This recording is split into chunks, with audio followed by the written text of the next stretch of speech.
This is the rivalry. This is their Labor Day game. Have we seen anything better than that?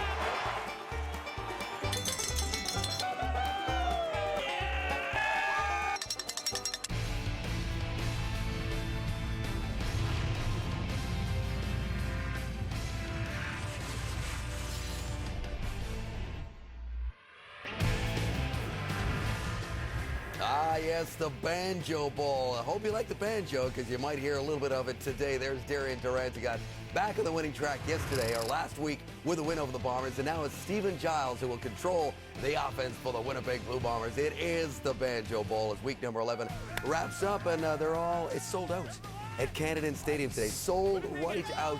Many of the people from Saskatchewan have made the trip. Do you guys like this Banjo Bowl thing? Yeah. I can't believe we're up to 7. A little hype, seriously. A little hype never hurt. 7 I'm so excited I've lost my voice. But that's okay. We're going to make it through the day.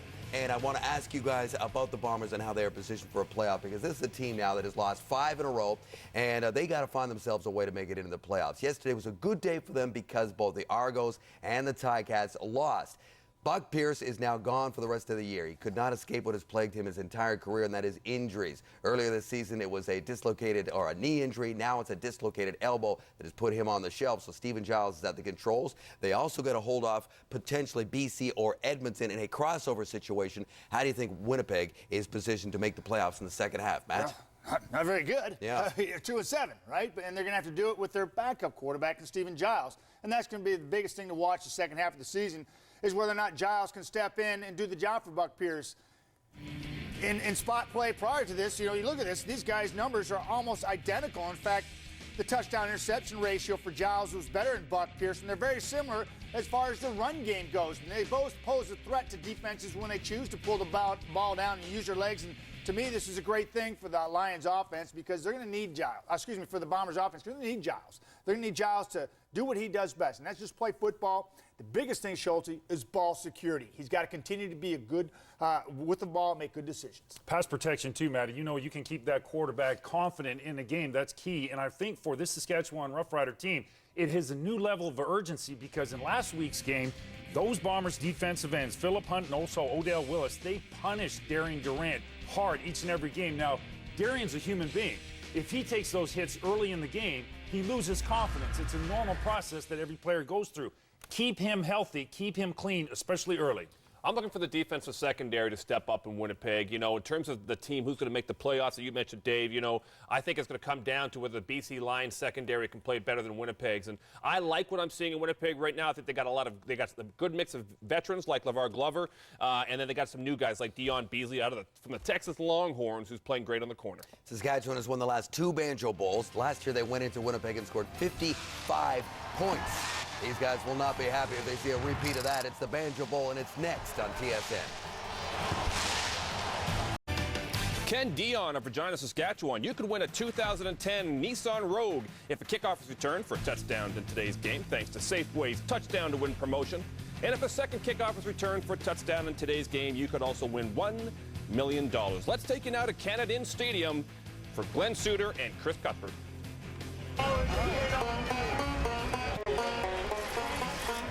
Thank you, Jock. High noon on the prairie as the Saskatchewan Roughriders invade sold-out Canada Stadium for a showdown with the Winnipeg Blue Bombers. Yes, it's the 2010 Banjo Bowl. And what a gorgeous afternoon in the Manitoba capital, a high sky. Temperature is 15 degrees, and yes, the wind could be a factor, as it often is here in Winnipeg. Well, as the guys mentioned, no Buck Pierce. He is out, and Stephen Giles will get the start. He is 1-3 as a starter for the Winnipeg Blue Bombers. Gets to play against his old teammates, former Saskatchewan Roughrider. Darian Durant leads the league coming into this weekend in passing yardage, on pace for 5,000 yards on the season, and got back on track, that offense, on Labor Day. Well, Ken Miller's Riders humbled the Bombers last year in this game, 55-10, but Saskatchewan's only won 4 of their last 20 visits to Canadians. On the other sideline, Paul LaPolice trying to snap a 5-game losing streak, and the Bombers overall against Saskatchewan have lost the last 5 meetings. This one just about imperative for the home team. Great atmosphere. Busloads have come in from Saskatchewan. There's Dominic Dorsey as Winnipeg won the toss and defer till the second half.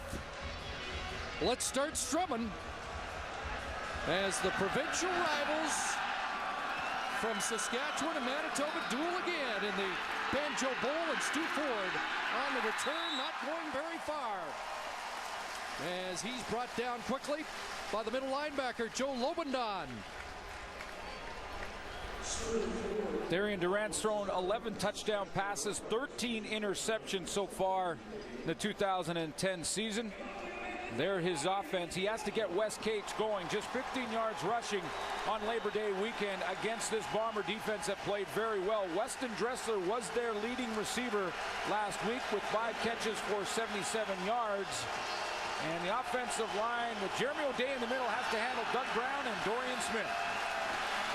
And the Riders offense has to handle the noise early. Here comes quick pressure, and Durant scampers out of there and just gets back to the line of scrimmage. So Winnipeg's front starts the way they played much of the Labor Day Classic in Regina. 22 sacks on the season, but tons of pressure from that front four. Philip Hunt leads the league with 8 sacks so far this year. Clint Kent has an interception, also leads the team in tackles with 41. And then when you look in that secondary, Ian Logan gets his second start back from injury at safety. Starting lineups are brought to you by Rona, proud sponsor of the CFL. Rona doing it right. 2nd and 10. 6 receivers. 3-man rush, quick hitter, and it's complete. Getzlaff lunging ahead. Not sure he reached out far enough for the first down stick. Spot will be interesting here because it is that close. You'd think at this point, even if it's a yard or shorter, that Saskatchewan would go ahead and try and go for it. Ken Miller wants to know exactly how far he's got to go. Spot looks like it is under a yard away from a first down. And the offense will stay out. And the Bombers defense bulks up with Dorian Smith and Don Oramacion returning to that Bomber front. But Ken Miller's going to get a little longer to survey the situation as the chains come out. Well, one guy that was facing the media yesterday was Doug Barry, the offensive coordinator for Saskatchewan Roughriders. Of course, the former head coach of the Winnipeg Blue Bombers in his first trip back to Winnipeg since he joined the Rider staff. 3-year head coach, a record of 27, 26, and 1 with the Bombers. And now alongside Ken Miller as Roughriders going to go for it on 3rd and about a half yard. So a little early drama in this Banjo Bowl. Zark and Cates in behind Darian Durant. And it's Durant off the left side, and he should have it. Darian Durant had struggled when you think back to the Edmonton game a couple of games ago. He had a completion percentage under 50 at 48.7, had thrown 3 interceptions. Bounced back from that on the Labor Day weekend game against Winnipeg. Completion percentage shot way up to 64.7. And there was one magical drive in that game on Sunday that they feel that may have put their offense back on track. 8 plays, 91 yards for the winning touchdown. First down over the middle, and it's knocked down by the middle linebacker, Joe Lobendon. Darian Durant points to himself, tried to force that in there a little bit. And take a look at his numbers when you take the first 4 games of the season and where he was, completing 60%. Of course, they got off to that great start, the overtime win versus the Montreal Alouettes, and averaging 331 yards. Those numbers dropped, and touchdowns to interceptions, the most drastic difference. But again, an important drive last week. I feel like they may get it back on track. Another 2nd and 10. Here comes the heat. And the screen pass incomplete. Trying to hook up with Wes Cates, but once again, Bomber pressure early on Darian Durant. Well, lots of movement, although last Sunday they really didn't need to run too many blitz or stunts from the Winnipeg Blue Bombers. Joe Lobendon in the middle is going, as well as Marcellus Bowman around the edge. They were trying to set up the screen to try and get away from that type of pressure, but West Cate's too well covered. Last Sunday, Eddie Johnson was outstanding, averaged over 49 yards a punt. Javon Johnson awaits. The Saskatchewan punter, a recipient of a game ball for his fine play, and this one bouncing down inside the 20. Johnson picks it up, and now he'll try to get outside.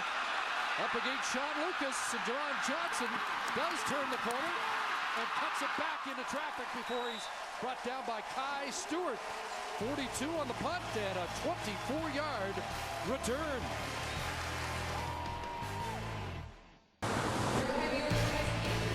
The CFL on TSN is brought to you in part by Rona, proud sponsor of the Canadian Football League.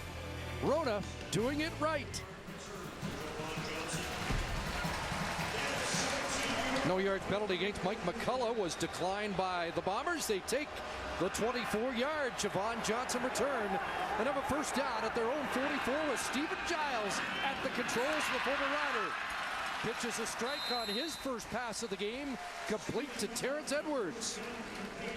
Well, there's a mathematical formula with regards to quarterback efficiency rating that I'm not really sure how it's all put together, but Stephen Giles is really good. It's at 103.8 in his 4 starts, although they only have 1 win under Giles. If he wants to win this football game, Terrence Edwards has got to be his go-to guy. Edwards, number 2 in the CFL, and they get Andre Douglas back at tackle. 2nd and 2, Fred Reed, first down. Reed brought down by Daniel Francis, but it's a first down for the Bombers on their initial possession of the game.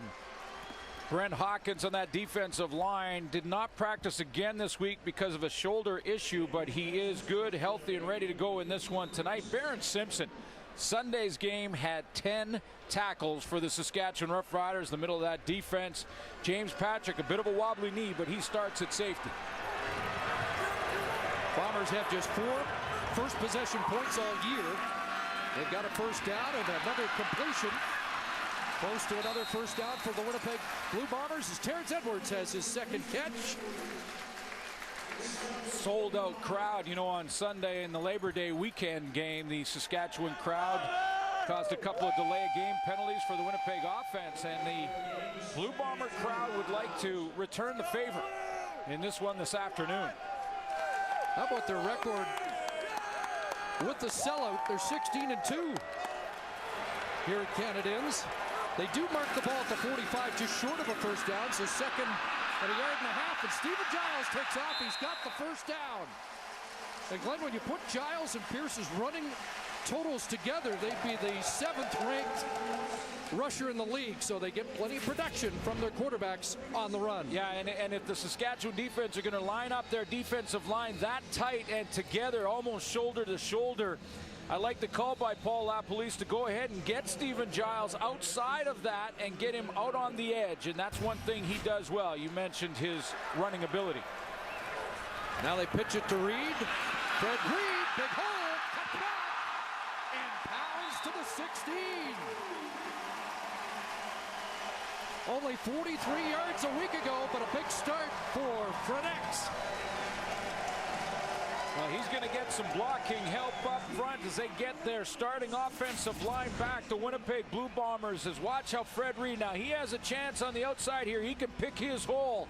Well, it's an easy decision because there's a big one for Reed as he gets good blocks downfield, one from his tight end and Aaron Hargraves to seal the corner.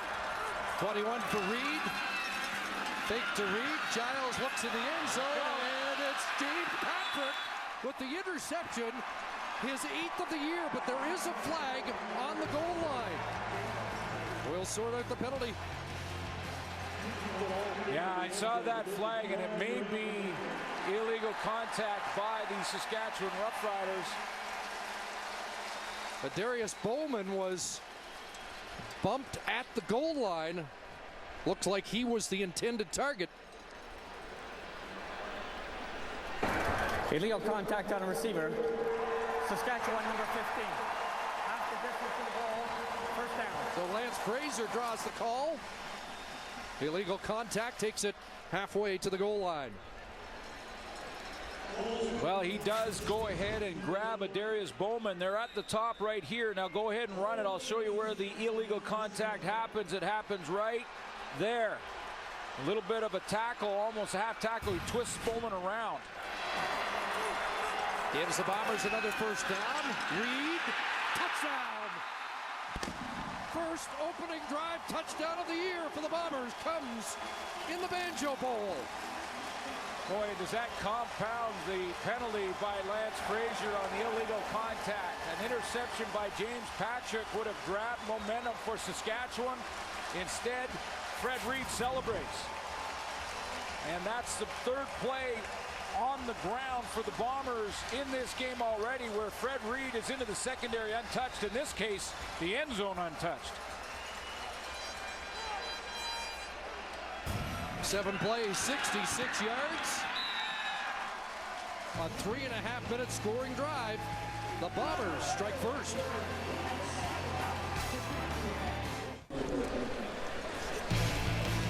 The CFL on TSN is brought to you in part by Nissan.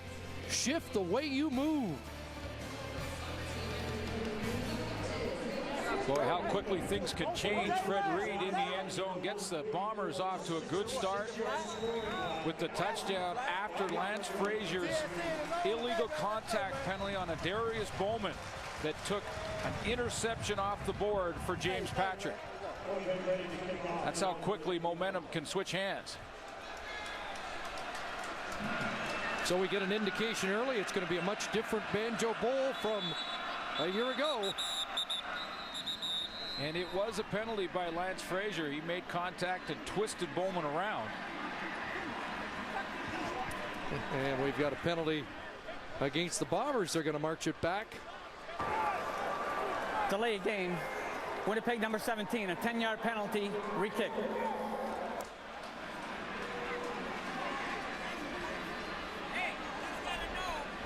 Some question from the Bomber bench about that call, but we are ready. And from the 25 now, Pilardi will kick it off, and the Roughriders should get good field position here.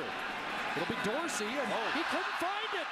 And who's got it? Brandon Stewart, a shot at it. Dominic Dorsey lost it in the sun, and the Blue Bombers find it at the Saskatchewan 30-yard line. Boy, game at high noon, and you're exactly right, Chris. It looked like he lost the football in the sun, could not see it at all. This was not a communication issue between the two returners, but watch Dominic Dorsey. He's tracking it down. He's called for the ball, and then he loses it completely in the sun, and that's a live ball. Once a kickoff goes 10 yards, it's live to anybody, and the Bombers get the turnover. Brandon Stewart, who had an interception last week, has a fumble recovery here. And Stephen Giles and the Bomber offense right back to work. Double tight ends. Fake to Reed. Giles wants to go a little deeper and overthrows the intended target, Terrence Edwards. Let's go back to the pass interference penalty by Lance Frazier and just show you one more time the illegal contact, because this is important in that play right there where he turns a Darius Bowman around is illegal contact. That's why James Patrick interception was taken off the board. The Bombers set up their touchdown after that on a running play. 2nd and 10, and Saskatchewan loads up the front. Lance Frazier even showing blitz, and he's coming off the edge. They're going to go deep into the end zone. Incomplete. Trying to hook up with Brock Ralph.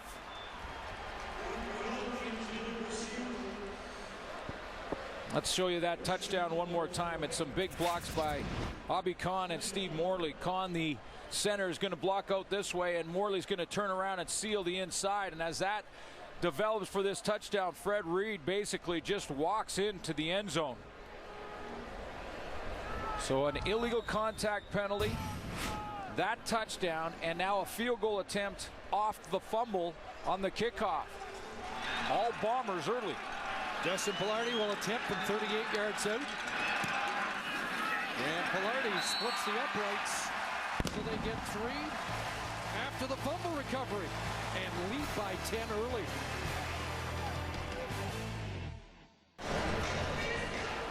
Both of these teams familiar with each other for a lot of reasons. Paul LaPolice, of course, Saskatchewan the last 3 years for them. 2 of them, he was the offensive coordinator. Of course, Kavis Reed, the defensive coordinator. 4 years as the DC in Toronto and Hamilton and Saskatchewan last year. Jamie Barisi was Darian Durant's quarterback coach last season. He's now with the Bombers. Play action fake to Cates, and the pass is caught by Chris Getzlaff up near the 50-yard line.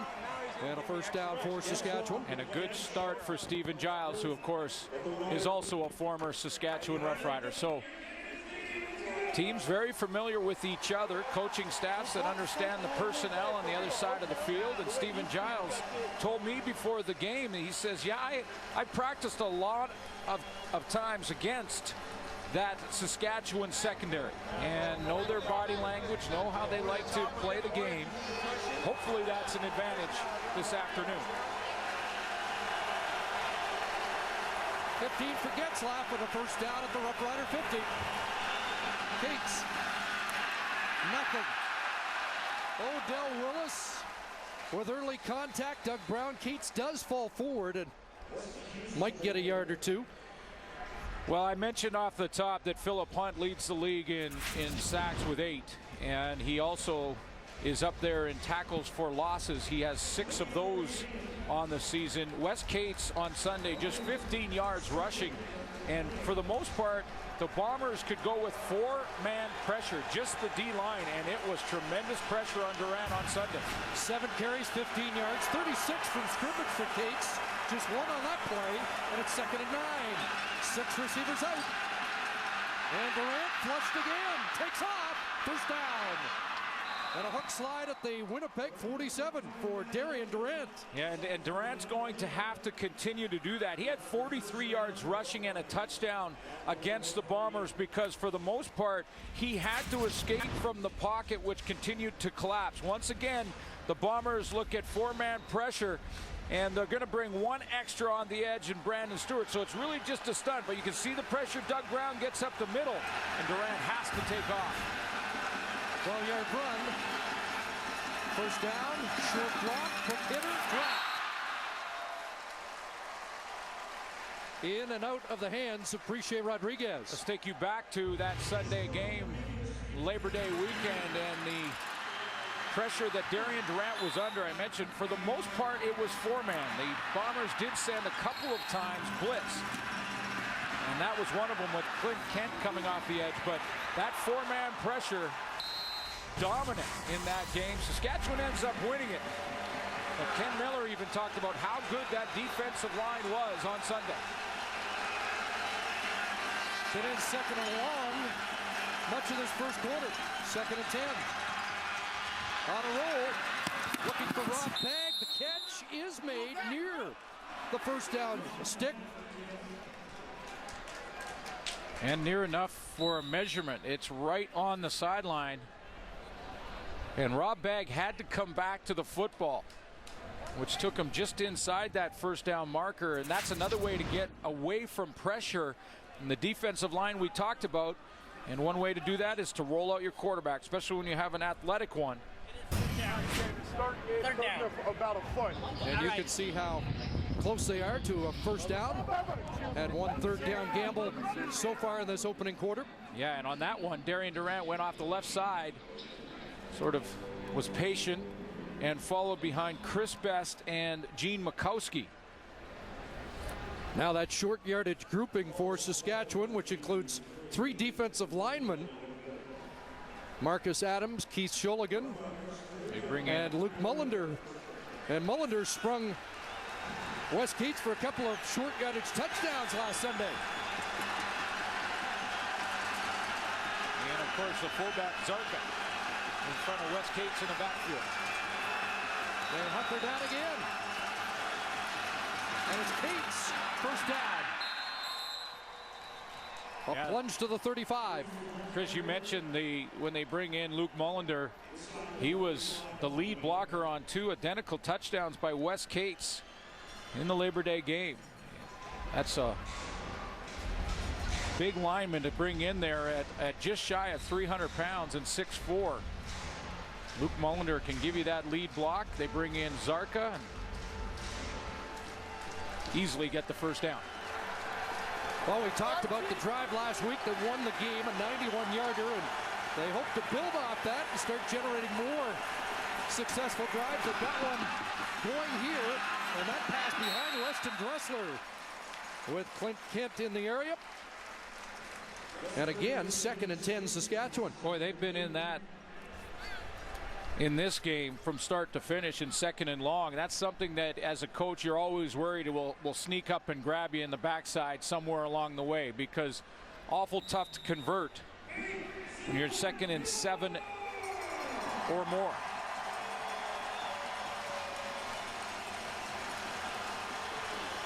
Now Cates will line up as a wideout. And out of the backfield, Rob Bagg in motion. Quickly over the middle, and Bagg the catch, a flag down as he's dropped by Alex Suber. Looks like just short of the first down. And one of those Rough Rider receivers might have been a step ahead of the play. We'll wait for the call, and that is the indication. Yes, and this is now 2nd and real long. And the Saskatchewan Roughriders have been in this season, heading into this game this weekend, in 2nd and long more than any team in the CFL. 132 times in 218 second down plays they've been in 2nd and long. So Offside, Saskatchewan, number 89. 5-yard penalty, remains 2nd down.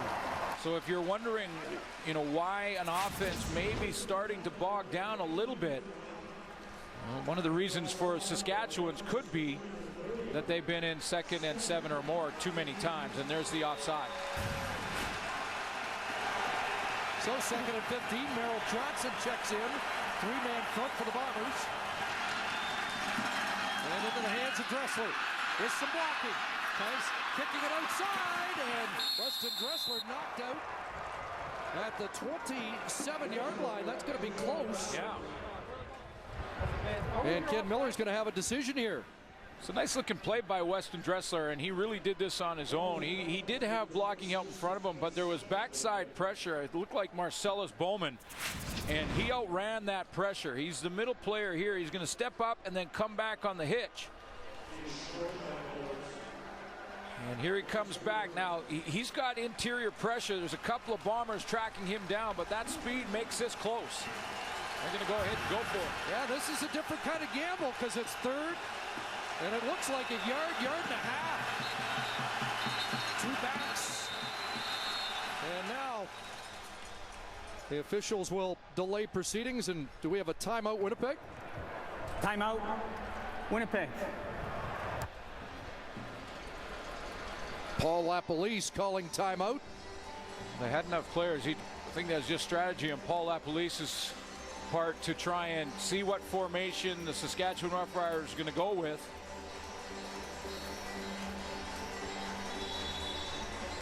Tavis Reed now gets a chance to go ahead and possibly change his personnel grouping if he wants. He knows what the Riders going to do and what is a big play and a bigger gamble. Chris, you mentioned it because, for Doug Barry now, they were in inches, 3rd and inches in the previous gambles, and now they're talking about, a yard, a full yard. Just a little beyond a yard. Now you are in field goal range in a quarter that's not gone well, but Rough Riders offense stays out there, and they've got to get over that 25-yard line. With Mullender in motion. I'm not sure. Odell Willis disrupting it as he surged through, and it looks like the Bombers have come up with a stop. A turnover on downs. Winnipeg football when we come back.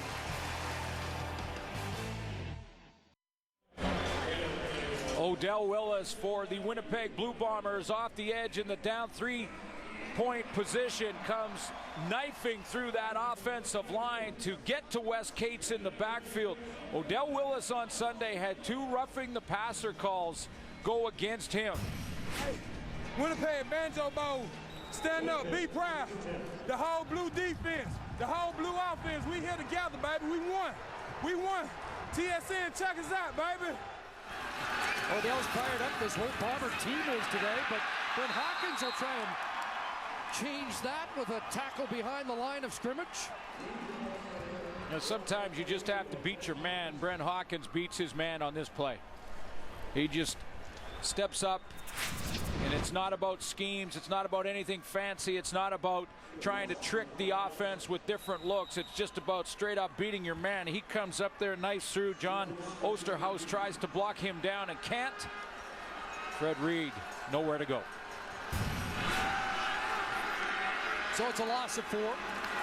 2nd and 14. Reed out of the backfield, and he bounced off first contact from Tad Carnegie, but he'll be stopped short of the first down. Under 2 minutes left here in the opening quarter. Well, the Riders get the 2 and out they needed there, because another drive by Stephen Giles, and this one starts to slip away early. But I know the decision to go for it may be second guessed in the province of Saskatchewan, depending on the outcome of this game from Ken Miller. But it looked like a yard, and anytime you're a yard away, you have to have confidence in your offensive line. So I don't think it was all that bad of a call to go ahead and gamble. You think otherwise? Just the way the quarter had been going, Dorsey's going to fight the sun again and lets it hit the turf. And as Pilardi jumping up, Dorsey's got it and gets the no yards. And so the Roughriders, as you mentioned, get the 2 and out, and Ken Miller's offense is going to have great field position. So the second of 2 first quarter turnovers isn't going to hurt that badly. You mentioned that drive on Sunday that Ken Miller really hopes to be the drive that gets their offense back on track. This was a one-point game when Darian Durant took the controls, went 91 yards, distributing the football to a lot of his different weapons, including Wes Cates up the middle. Wes Cates in the passing game as well. Chris Getzlaff and then ran it in. 91-yard drive that gave him an 8-point lead. They didn't look back after it. See if they can build on that. Fake to Cates. Pressure from Hunter. And the quarterback Hunter brings down Darian Durant for a big loss back at the 45. Yeah, Chris Best was the pulling guard that's supposed to come out of the backfield and help in the open field there to allow Darian Durant a chance, and he could not block Philip Hunt. He's coming from this side, and he's going to come and try and get out in front. You pull your backside guard to give your quarterback that time in the front. Now watch number 66 get out there, and he doesn't get the angle he needs. Philip Hunt beats him up and around the corner. No chance for Durant. League leading 9th, his 2nd of the year against Saskatchewan. 2nd and long, a familiar refrain. Lots of time underneath. Getzlaff is jolted. Javon Johnson eliminates that play. Roughriders are going to have to quickly try and match this intensity. And I know up close and personal this home and home series, and how on Labor Day weekend the Riders always feel they have an edge in the intensity department. The home crowd there. The opposite is true in the rematch in the Banjo Bowl. They're fired up in blue. Final play of the opening quarter. Eddie Johnson. Javon Johnson from his 19. And he's tripped up across the 30 with the flag down.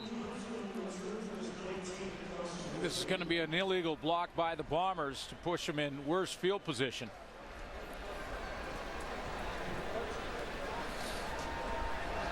Get the call from Kim Murphy. And it is going against Winnipeg. Holding. Winnipeg number 46 on the return. A 10-yard penalty. First down. Merrill Johnson draws the penalty. And that ends an impressive opening quarter here for the home side in the Banjo Bowl.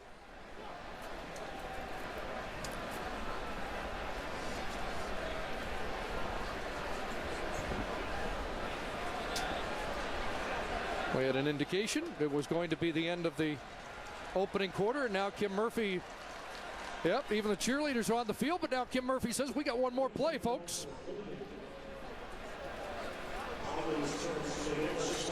Cheerleaders will regroup. And then Paul LaPolice has to go ahead and run his play, because obviously in the quarters change, you're just going to change ends and continue on. But you can't end a quarter or the half or the game on a penalty.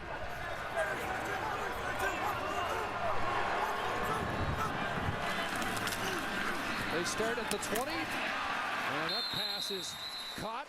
Chris Davis with his first catch, close to a first down, as we do wrap up the opening quarter here in Winnipeg. Our first quarter stats are brought to you by Tim Hortons, proud sponsor of the CFL. You know, the numbers are pretty close other than the turnovers and those 3 points off them.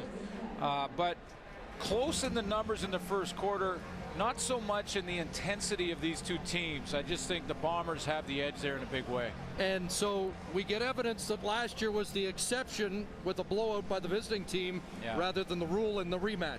You know, I've played in these home and homes a bunch, and I know on Labor Day weekend in Mosaic Stadium, the Riders always feel like they have the edge, they have the intensity, they have the fans behind them, and you just don't feel like you're ever going to lose that game. The opposite is true in this one. And the rematch in the Banjo Bowl, boy, it's awful difficult. It may be, for the Saskatchewan Roughriders, in my experience in 11 years I played there, maybe the toughest game to win in the regular season. Alex Brink checks in, short yardage, second down and inches, and he'll plow ahead for the first down.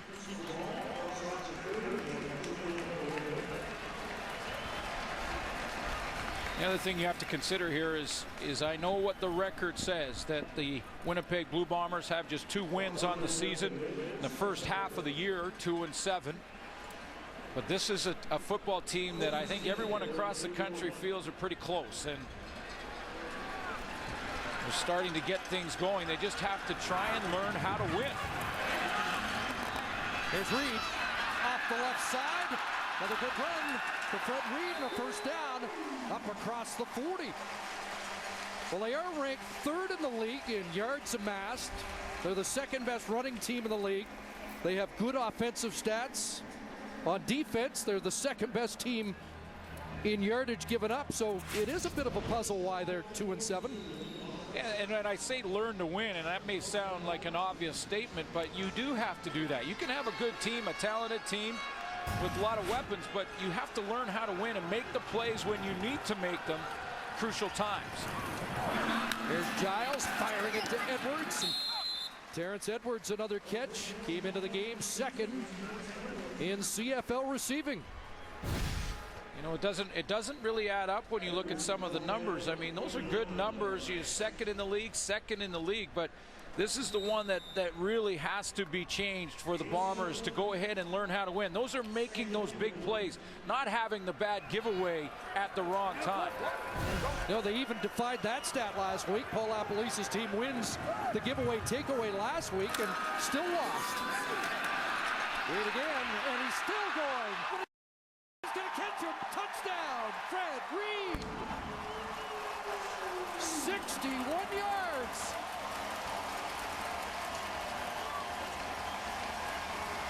You know, just a couple of games ago, Fred Reed had a breakout game in 2010. The numbers dropped off last week when Barron Simpson was all over the field with 10 tackles, controlling Fred Reed in the backfield.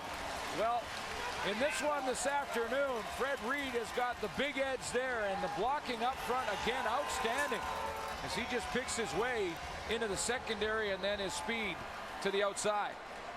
Just over a quarter in, Fred Reed's already over 100. 6 carries, 102, and a big Bomber touchdown. Closed captioning of the CFL on TSN is brought to you by TELUS, proud sponsor of the Canadian Football League. Talked about how well Barron Simpson played on Sunday. He's having struggles here because he's getting blocked. This Winnipeg offensive line get their starters back, and Fred Reed is taking advantage of it. Pilardi to boot it off, and Dominic Dorsey handles another. Now he's got it. And surrounded and dropped at the 30. Boy, it's been a shaky start for the Roughriders, and Fred Reed is living large right now. Let's show you Baron Simpson in that matchup. Baron Simpson in the middle linebacker spot here, and the down block's going to come from the guy that's back in the lineup in Andre Douglas, number 59. Frees it right there. There's the seal block. Now Fred Reed finds that block, breaks it to the right, and then he'll get some help down the field as well. Terrence Edwards and Darius Bowman with key blocks for the longest run of the year by Fred Reed. And some heat on this Rough Rider offense to get things going. There's a good start to Andy Fantuz. Bumped out by Johnson, close to the first down chain. That's really the difference in the running game of Fred Reed in this one and last weekend. Look at Darius Bowman. He gets one knockdown block on Tad Cornegay, and then with James Patrick, a chance to possibly cut Fred Reed off. Darius Bowman won't allow that either, and Fred Reed just walks in. First rusher to go over 100 against the Rough Riders defense this year, and he didn't waste any time doing it. Big series here for the Riders now. Fantuz got the first down, and now Keats will test the interior and up to the 43-yard line for Wes Keats. Brought down by Dorian Smith. So we talked about the Riders being in second and long too much this season and too much in this game. And then you look at Wes Keats and how his numbers have dropped off, and one leads to the other.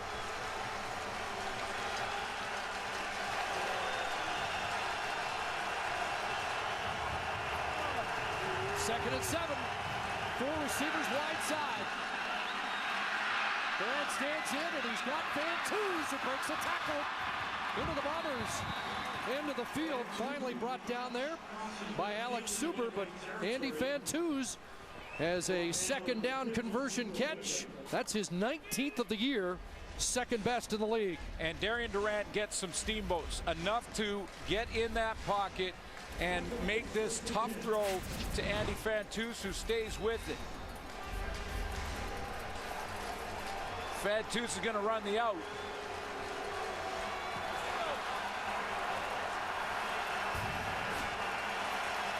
First down, Winnipeg 52. Look out, Clint Kent off the edge. Flag down as Clint Kent celebrates.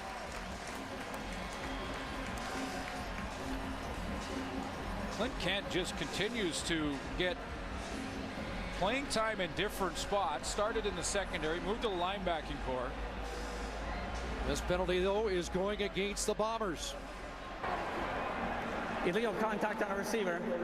Winnipeg, number 20. 10-yard penalty, first down. That's the rookie corner, Dion Beasley. He's right in the middle of your screen, number 20. Jason Claremont looked like he was coming out to get out there, and he got cut. So it's a first down now at the Bomber 42. Fantuz lined up in the backfield now on his way into his route, and that pass is caught, bobbled by Rodriguez, and that disrupted any chance of really turning it upfield.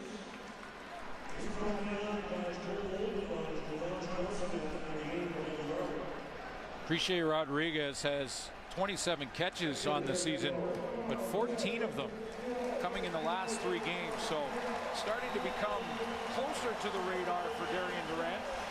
No touchdown catches in 7 games. Fantuz doesn't have a touchdown catch in 6. And Darian Durant now is 2.5 games into a drought where he has not thrown a touchdown pass. Second and we'll call it 9. Pressure over the middle, incomplete.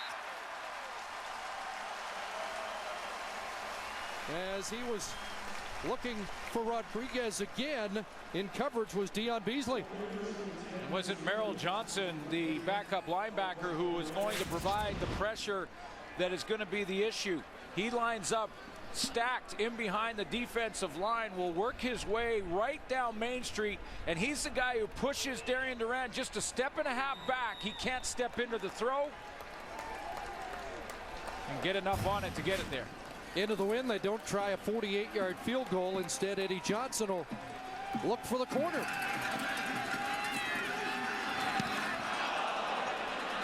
And instead drills it into the end zone, and the Roughriders get on the board. A single point here, approaching the 6-minute mark, second quarter. Well, last week the run of bad luck continued for Buck Pierce. Fourth quarter, falls back onto the helmet of Jarrell Freeman, and he dislocates his right elbow. Now on the 9-game DL, and with more, here's Sean Churchill.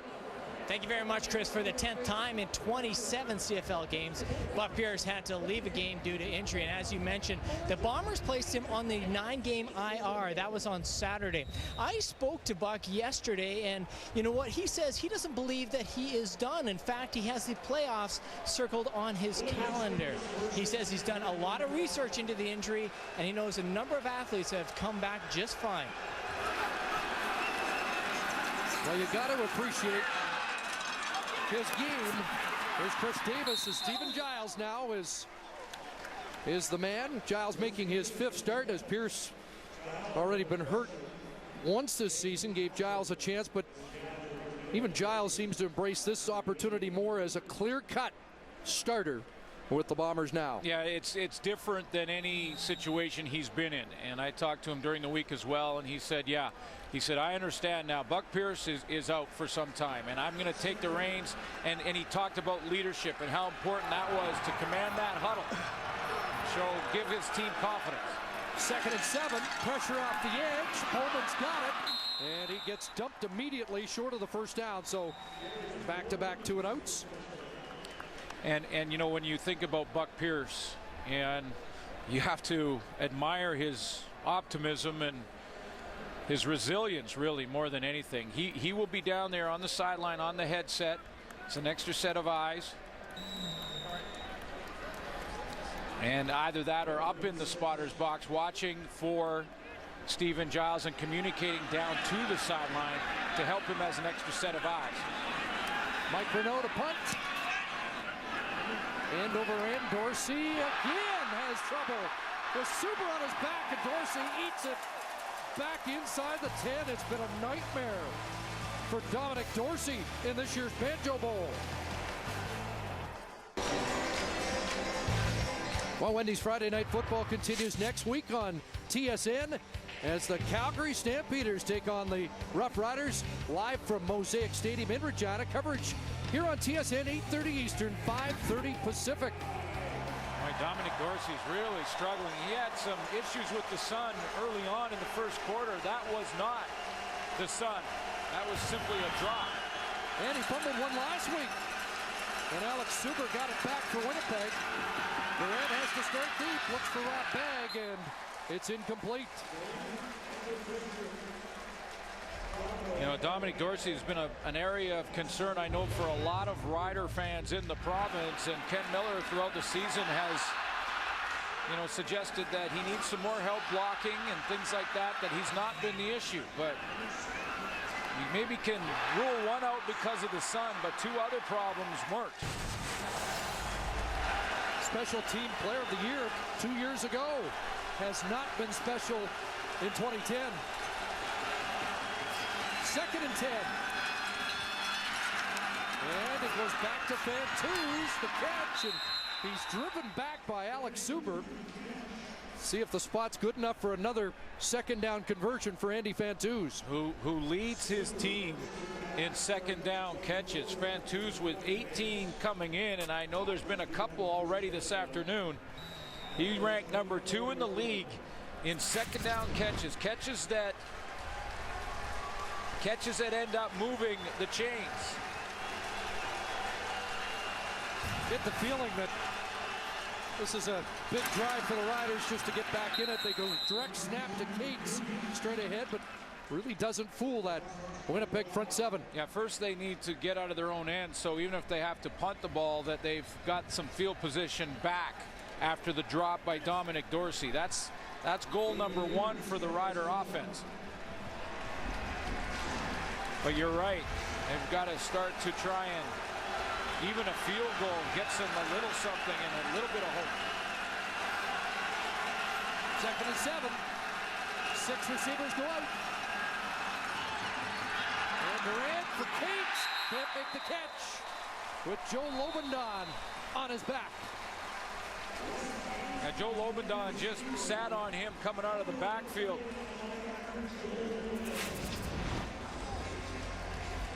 He's right there, and just to the right of him is Wes Cates, who vacated the backfield quite early.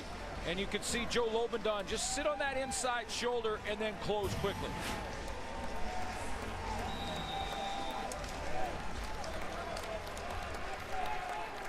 Tackle totals have dropped over the last 6 games for Joe Lobendon, the middle linebacker, but big play there.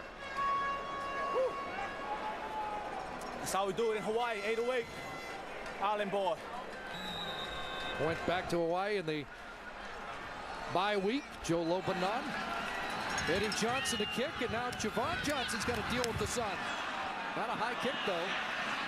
And Javon Johnson lets it hit the turf. Make sure he doesn't make a mistake. They're going to throw a flag. See if that's no yards or an illegal block. As the ball was returned up to the 47-yard line.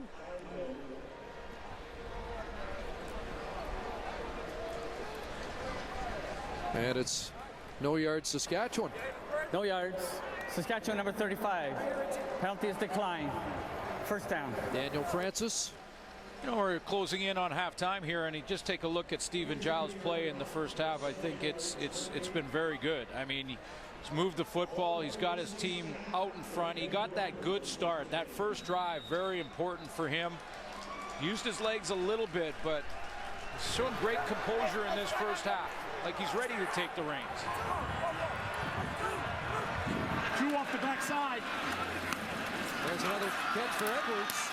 There's Edwards, draws a crowd up near midfield. I mentioned that Buck Pierce will help him out, and he'll be able to communicate with him. The Bombers are going to put Buck Pierce for this game up in the spotters booth. He's in behind Kavis Reed there and Jamie Barise. So Buck Pierce will have the headset on, be able to communicate down to the field and get on that phone if he has to talk to Stephen Giles, who told me before the game that he's looking forward to having his input after every series. 2nd and 2. Reed. And he'll be stopped right at the line of scrimmage. And again, well, I was going to say punting situation. The punt team started on, and Paul Appelese wants a little time to consider it. Now he elects to kick it away.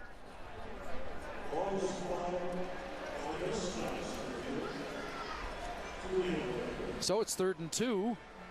Weston Dressler has dropped deep, and looks like he will be the primary return man now as Dorsey is also back, but yeah, the shorter guy.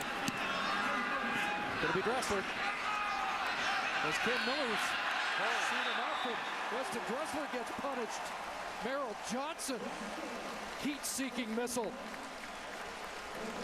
And Dressler wishes that was Dominic Dorsey. So Dressler just may go in at halftime and go over and sit beside 27 and say, hey, if you could just start catching them, I'd prefer you to go back there, because he's now shaking off that hit. And even worse for the Roughriders is a penalty against Saskatchewan. And they are going to get backed up. Illegal block on the return. Saskatchewan number 24. Half the distance to the goal. First down. Tad Cornegay. And not much has gone right here in the opening half for the green and white. You know, in big games, that's just a great downfield tackle. Merrill Johnson, who also provided some pressure and caused the 2-and-out for Saskatchewan as a backup linebacker. So they start at their 6-yard line. And the catch is made. A flag down, and was that a late hit on Darian Durant, who gets up a little slowly. It looks like they're going. It was certainly in the backfield. Major foul, roughing the passer. Winnipeg number 53. 15-yard penalty, automatic first down. Philip Hunt. I mentioned Odell Willis on Sunday. He had a couple of these that extended a drive. This time it's Philip Hunt who's lined up in that 4-point down position at defensive end. Now there's no need for him to do this. Ball is gone, and he not only hits Darian Durant, but he throws the forearm into him. He had 3 of those against Hamilton in a game earlier this year. Gives the Roughriders a little breathing room up at the 27. And Durant the shovel and into the pile. I'm not sure if the bomber didn't intercept. Yes. Well, I know that Doug Brown was involved in there. So was Marcellus Bowman. I thought Doug Brown got it. Marcellus Bowman up with it. And wait a minute. Looks like Saskatchewan's going to maintain possession.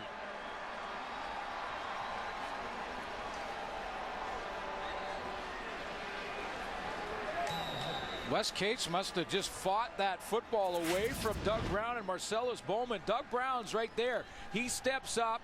Now, they're trying to do the shovel underneath. Like Cates had it, Doug Brown had it, Bowman had it. They're giving it to the Riders. It is a loss of 3, second and 13. Little pump and go, and they're looking for Rob Bagg, and it's intercepted. LeVar Glover comes down with the football. 3rd turnover, first half, committed by Saskatchewan.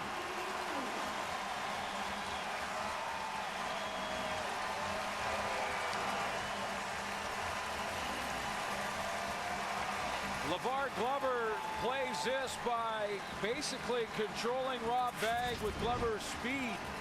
There's Rob Bagg as the wide receiver. Now Glover's going to play off him, play from depth. Just keep his composure, turn back and look to the quarterback in Durant, time his jump and catch it at the high point. 8th consecutive game that Darian Durant has thrown a pick. Giles to work. There's Chris Davis. Run out at the Roughrider bench into Saskatchewan territory at the Roughrider 52 as they give the 3-minute warning here. First half of the Banjo Bowl. Find out how you can create your own plays at NissanArmchairHero.com. There's LeVar Glover, his 2nd interception on the season. He's just going to stay back, stay in depth, look at the quarterback and time it in the air. It looked like Rob Bagg had a chance right there to maybe cut underneath, but he may have lost the ball slightly in the sun. He kept going down the sideline even though that ball well short. LeVar Glover comes back up and catches it at the high point for another turnover. 2nd and 3 out of the backfield. Terrence Edwards the catch.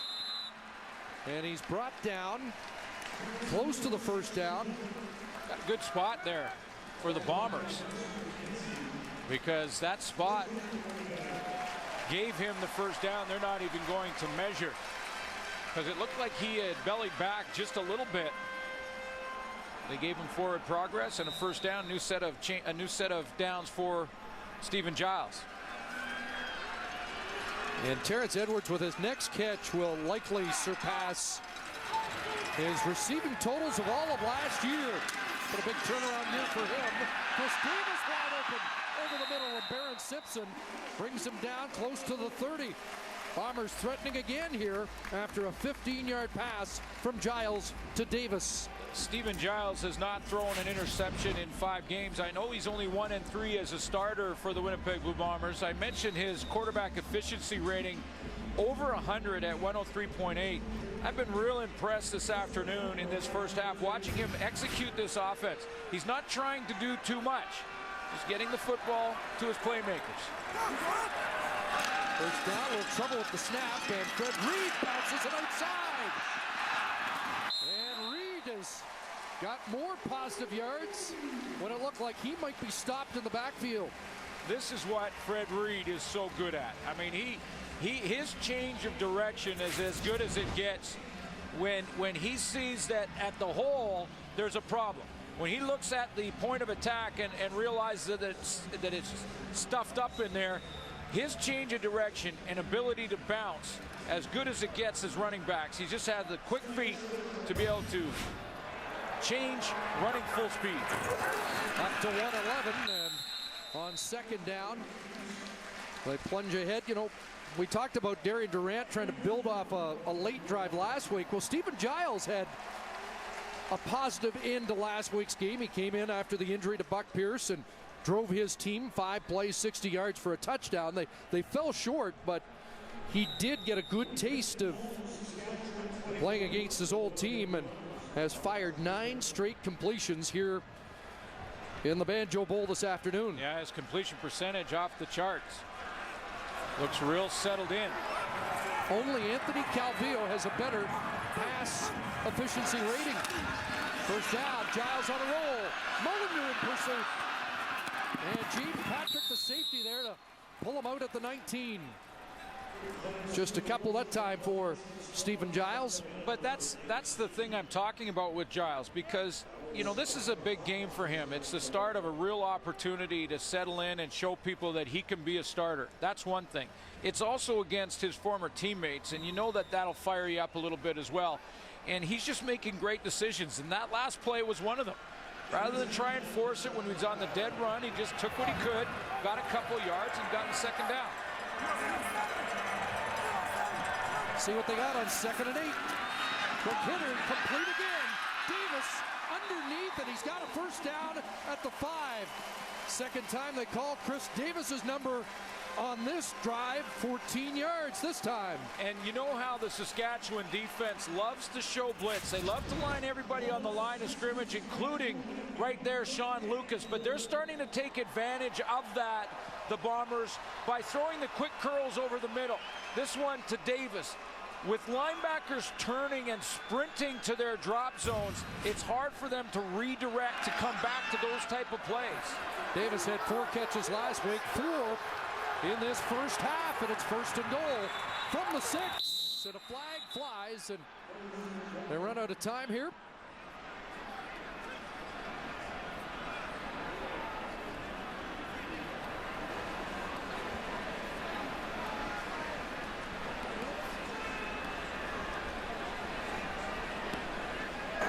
Time count violation. Winnipeg number 3. The penalty is loss of down. It will be 2nd down.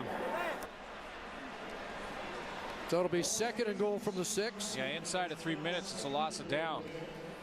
Looks like the communication was slow that time. Giles was frantically waving at the bench to get a play, and this looked like that one came in a little late.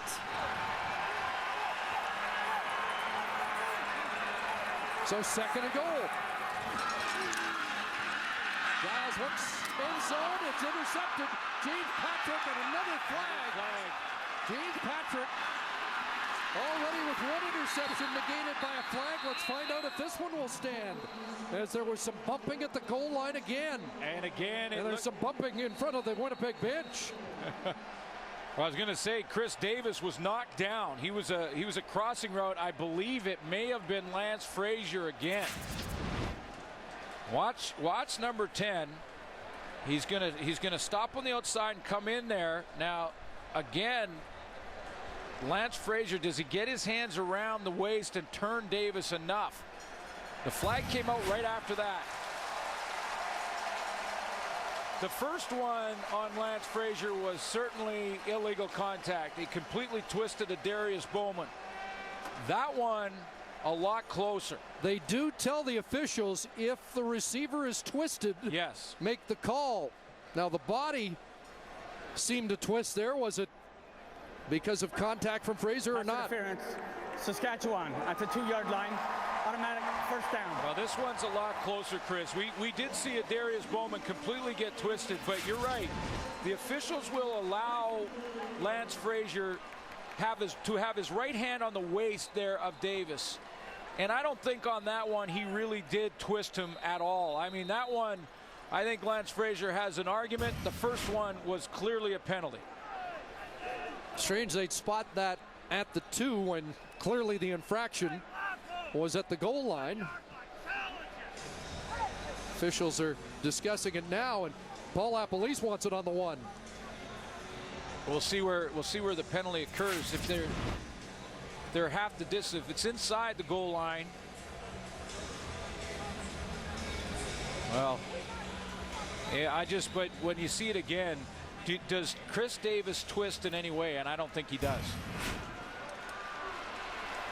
So 2 apparent James Patrick interceptions wiped out. First and goal from the 2. And into the end zone, Brink, touchdown.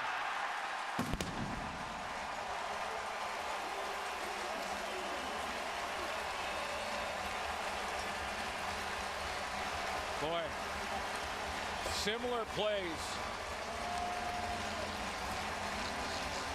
And the Bombers take advantage of both. And the fans in Winnipeg loving this. First half Banjo Bowl explosion. And James Patrick robbed of 2 more interceptions.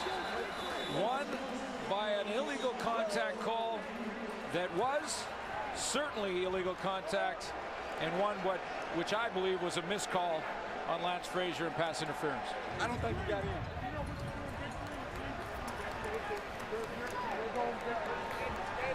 But a conference of the officials here.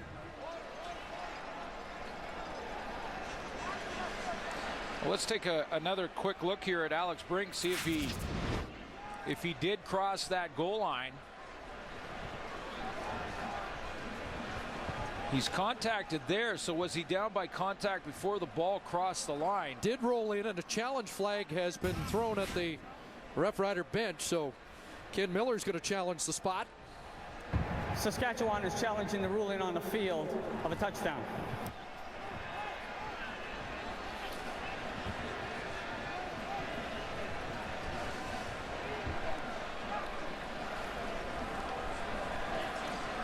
Another angle for you.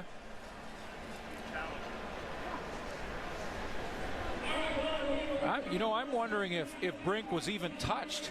I thought he was hit at the line of scrimmage, so anytime he touches down after that, he's down. But I don't think a rider ever touched him, so he's certainly down by contact there, but he could roll in without being touched. Good call.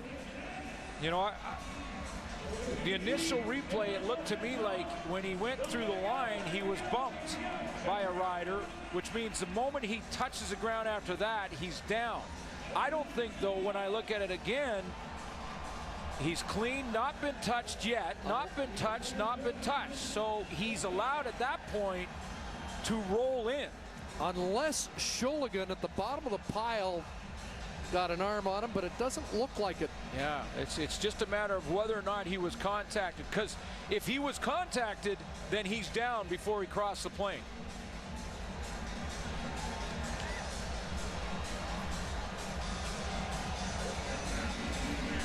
Yeah, I think Sholigan did get an arm on him. The right arm of Keith Sholigan may have been the reason Alex Brink was knocked off balance. Let's take a quick look there, and did he touch him there? I'm going to try and enhance the look here, because this is an important one. Did Sholigan right there make contact?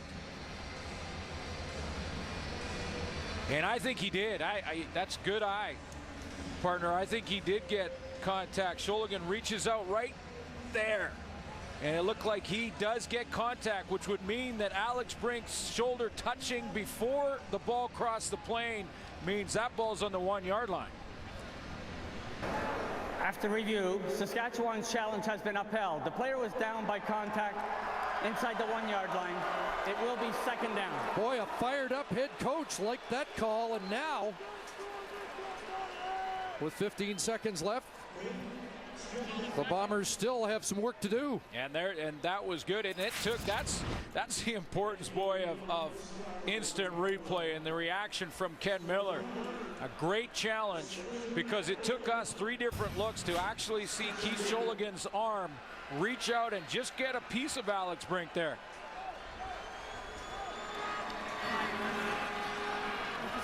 Still deliberation. Well, now they have to figure out exactly where to place the football. I believe it'll go right back on the 1. Should be on the 1. On the 1 yard line, not the 2, which was the original line of scrimmage, and they may even want to check on that. Want to make sure they get it right, but looked pretty clear cut that he was at the 1 or inside the 1. And they'll have to spot it at the 1. We'll take another look ourselves to make sure.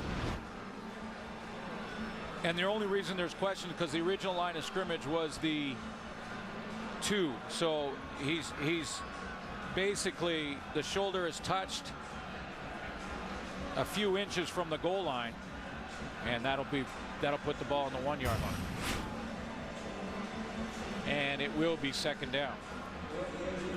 So Alex Brink has yet to score his first CFL touchdown. What a difference. You know, you get the feeling this could make here. Bombers up by 23 going to the half, or a comfortable 16-point lead, but at least Saskatchewan's got a little momentum with the defensive stand if they can keep Paul LaPolice's offense out. Well, it really will. I mean, a crucial, huge down here. This is where that cliche comes in, the old game of inches. We saw that yesterday with the Argos in BC. And the last yard is always the toughest.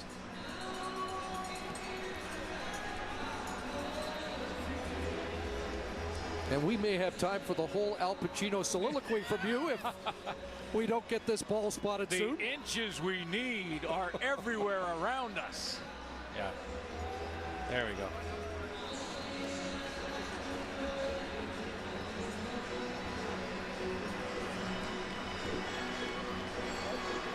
We have confirmed that it is second down on the play. Want to make sure they get the down right more than the spot of the football. Yeah, well, the pass interference call gives them the first down so on the 2. That was second down. They're down by contact, so it's on the 1, second down. Alex Brink stays in for Paul LaPolice, and now hunker down and try and punch it in. This time to make it count, straight ahead. That looks in. No sign yet, unless you're wearing Bomber colors. Not yet. Wow. Alex Brink standing in the end zone and still no signal. Now we got one. Touchdown, Bombers. That may be one of the longest delays on a goal line play I've seen. The officials conferenced. Everyone trying to get exactly what angle each official saw and whether or not Alex Brink got there. But I thought the initial push by the Bombers was plenty. Like Abi Khan blew it right into the end zone, and Brink just had to fall forward. Pallardi adds the extra point. And it has been an impressive opening half for the home side in what could be a season turnaround kind of game.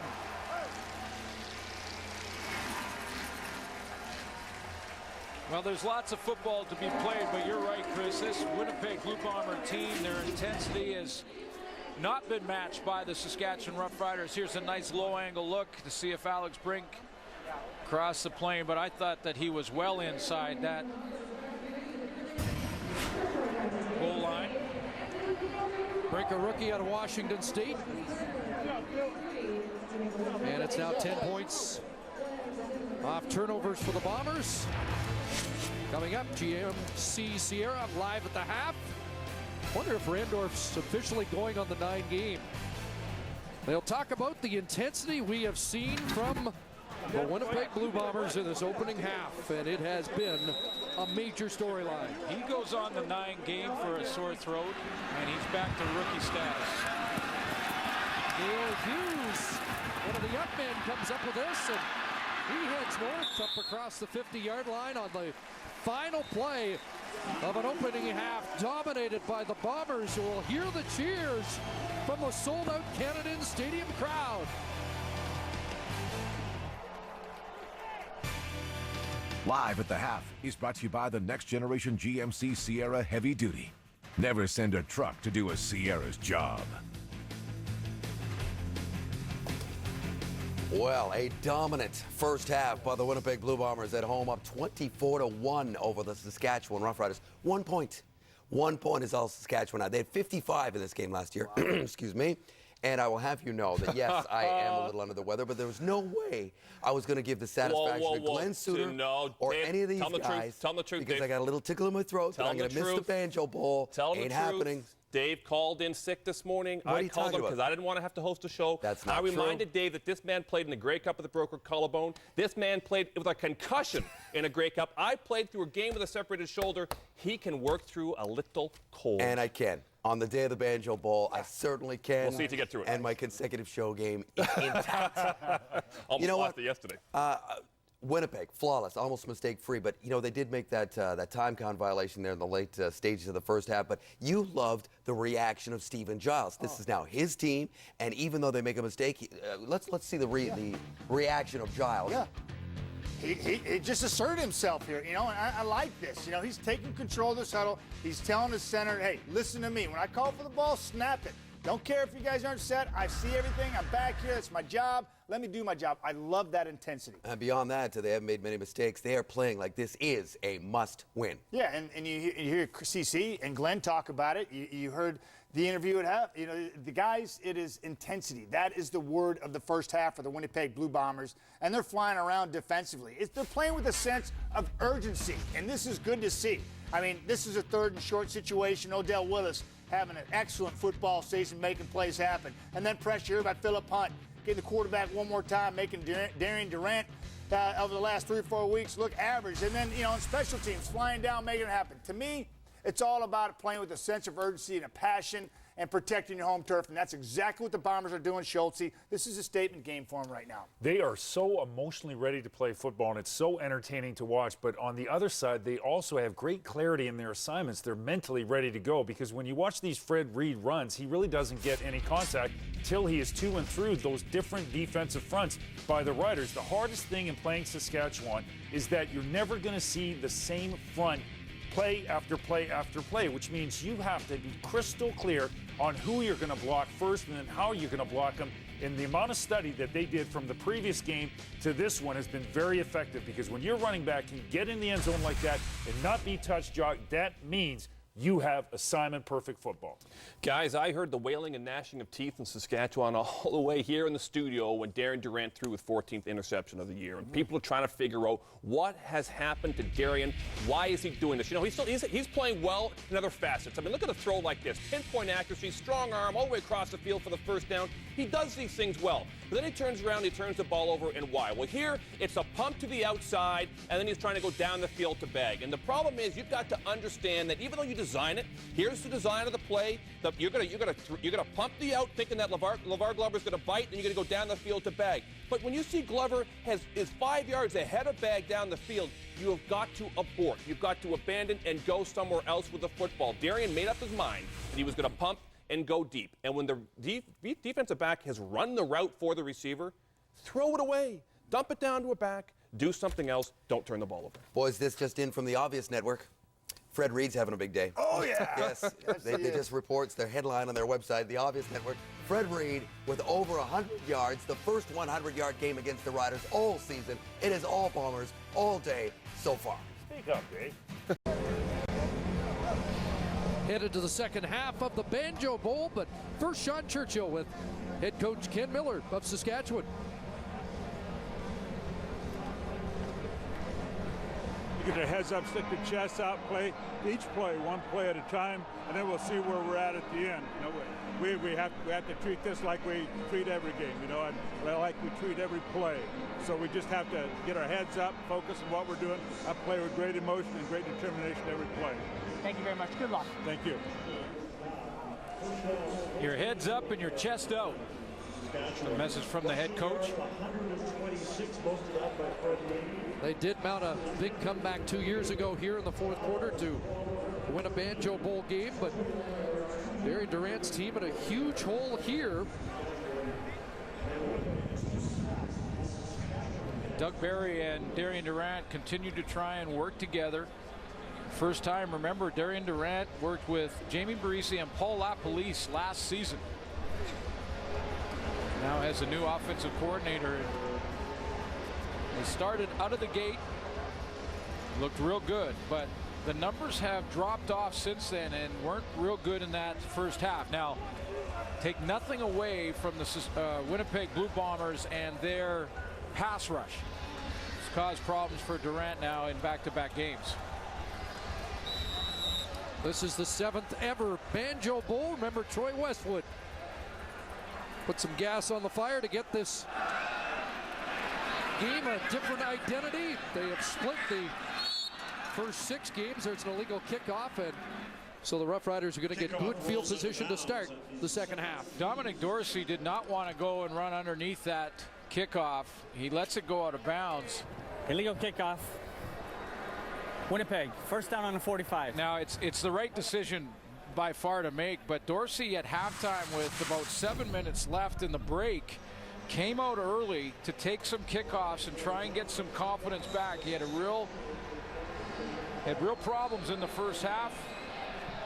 Could blame one on the sun, but you often see kickers come out when they're not going well, but that might have been a first as Dorsey came out, and now the Roughriders go to offense. 3-man rush underneath, and Chris Getzlaff got buried, and now the flag comes out. Yeah. It was a little late, and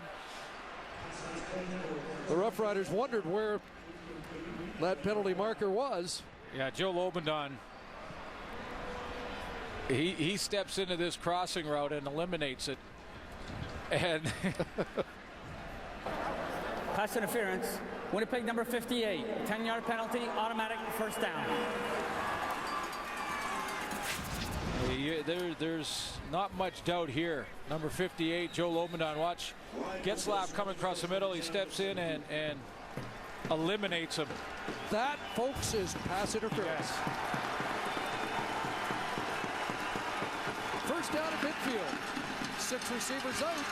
And Durant's got Andy Fantuz, who stretches to the 45.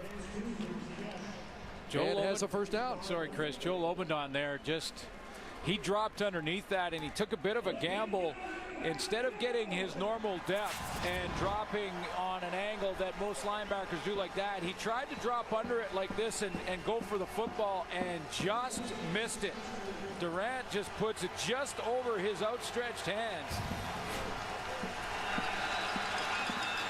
Well, the Roughriders trying to create a little fire here early in the second half. West Pete's left side, and whoa. He gets taken down hard. Joe Lobendon is fired up. He makes another tackle. Was overshadowed last week by the middle linebacker on the other side, the former Bomber, Barron Simpson. Yeah, and with Barron having 10 tackles by himself in that game on Sunday, Joe Lobendon making a statement here in the rematch. Been involved in all 3 of those first plays, one being a penalty, of course, but physical. Start the second half. Brandon Stewart checks in as the 6th DB, second and long. Here comes the heat, throw to the outside, and Rodriguez can't reach it. Incomplete, the drive stalls. Boy, and Andy Fantuz was waving his hands. He thought that he had a big play possibility if Darian Durant sees him. And Fantuz going to wiggle down here and then go into that open area and watch and see if Darian Durant locks into the outside. Here, Jock Climby talk about C83. 83 open over the middle. And he did look locked in. So Eddie Johnson will look for the corner. And where is this one going to land? That might be what the Roughriders were looking for as they look for the spot, and it's going to be marked at the 8-yard line. So Eddie Johnson does get it inside the 10, where the Bombers will have the ball when we come back.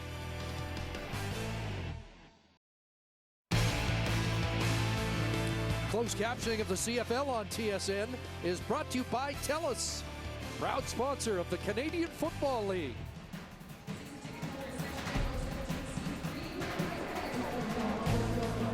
So the Bombers have the lead, they have the football, but they have a long field ahead of them to start their opening possession of the second half at the Winnipeg 8-yard line.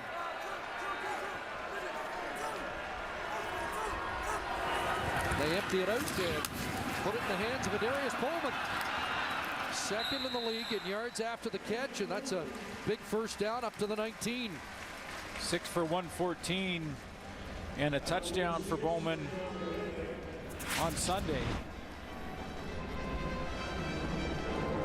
He starts deep in the backfield as if he might just take a good long run and go deep, and then he just puts the brakes on, catches that little screen. I like what Paul LaPolice said at halftime. He said he didn't care about the lead. They have to learn how to win. Here's Reed. And a good Fred Reed run up across the 25. And with that carry, Reed has a season high. Came into the game, his best was 116 against Montreal. Now 9 carries in the game and a pretty nice average, just under 20 a carry. Yeah, that helps your overall average. His overall average coming in was 6.2 yards. One of his 3 rushing touchdowns against the Riders. I was getting a little excited about Fred Reed. 13 yards a carry. Okay. No, that's still good. For last year, he had 167 and 260-yard running games.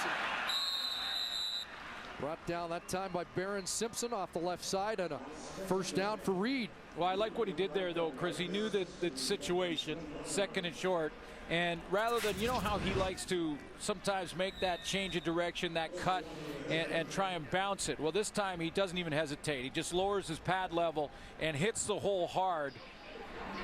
Give his team, the best opportunity and not dance around and hesitate there. That's a good decision made prior to even getting the football. Guy who missed a couple of practices this week with the flu, but plenty of bounce in his step. They do bring out the chains to measure, and he's going to be a chain length short. So Alex Brink and the Bomber short yardage team comes out.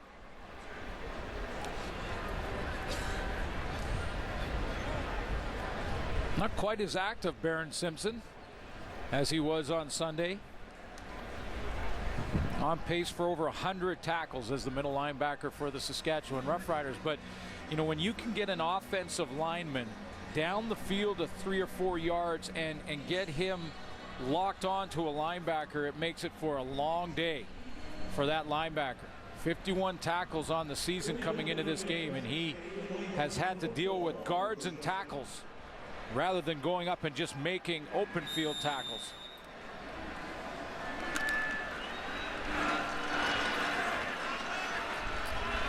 So Brink checks in. He has his first CFL touchdown this game on a sneak and pushes ahead behind Abi Khan. Brendan Labatt back at left guard, and it's a first down. Labatt celebrating his birthday today, his 25th. The Weyburn native still looking for his first ever win against the Saskatchewan Roughriders.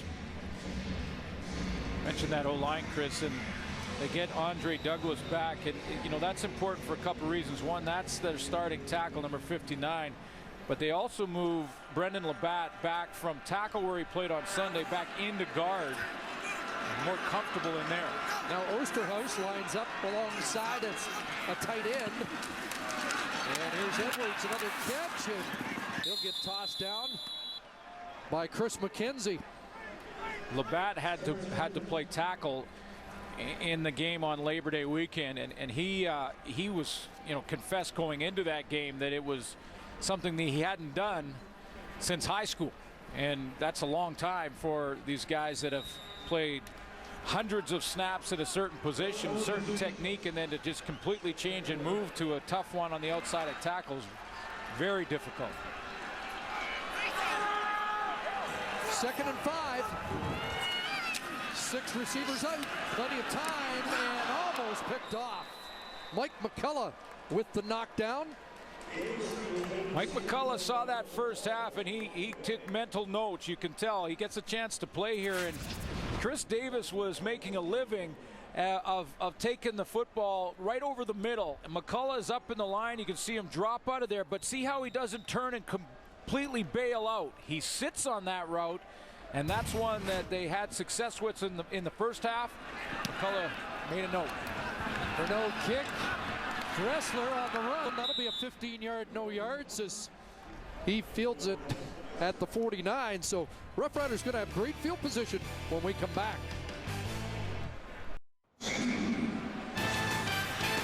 NFL action continues tonight on TSN. The Cowboys roll into Washington to take on the Redskins. Great rivalry. Live coverage begins 7:30 Eastern, 4:30 Pacific. First Sunday of NFL action. Is this the year that Tony Romo takes another step? Super Bowl in Dallas this year. And a big series for the Saskatchewan Roughriders coming up. Durant ducked under and was not touched. And now he'll toss it ahead to Sarka. Chris Sarka really belted. That's a fumble, and Joe Lobanon's headed to the end zone. Oh, man. Flag down, and I'm not sure anybody has ever been hit as hard as Chris Sarka.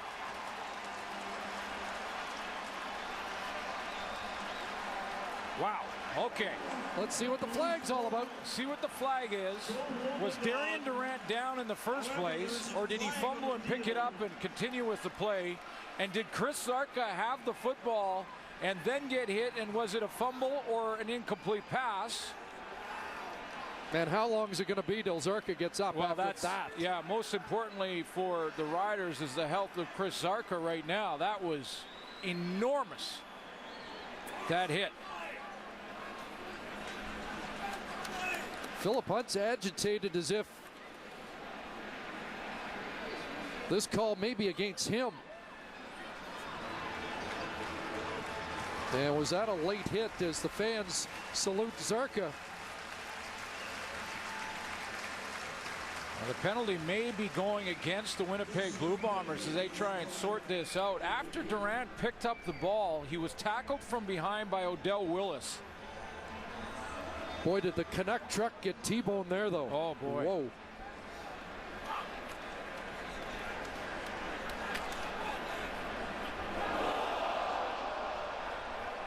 Crowd reacting to the replay of the hit on Chris Sarka. 6'3", 235. And a smaller guy would probably still be down. Well, the debate continues.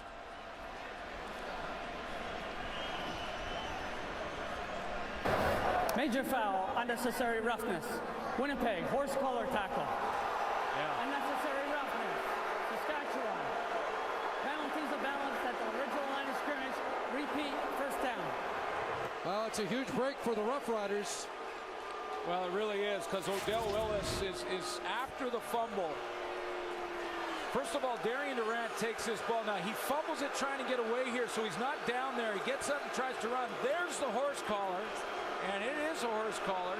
That would have been ruled a fumble and a turnover. The hit by Marcellus Bowman. Oh.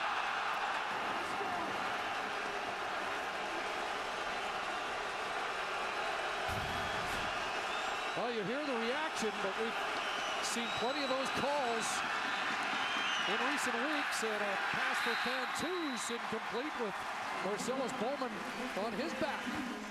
And Philip Hunt in the backfield in the lap of Darian Durant once more, as he now is up there, John with number 4 after the play. And Durant jawing right back. Now they're starting to push, and the offensive line getting involved. Let's take a look just to the left of your screen. Philip Hunt puts another hit on Durant as he comes around. Good timing by Marcellus Bowman on the play downfield. And then they started John, and the O-line came in to protect the quarterback. This is Banjo Bowl stuff. Yeah, the fans getting right into it on their feet. That's a noise for 2nd and 10. And that pass incomplete. Tight coverage. Alex Suber with Chris Getzlaff, the intended target. It looked like Getzlaff wanted a penalty on this. Let's just take a look. He's going to run the curl. Now, you're allowed contact if you're in front and parallel to the line of scrimmage. I thought that's pretty good defense by Alex Suber. So the Roughriders unable to capitalize on the good field position, and Eddie Johnson will try and pin Winnipeg deep. Over Chris, what could have been on the... Another great kick. This one will be inside the 5. They'll mark him at the 3.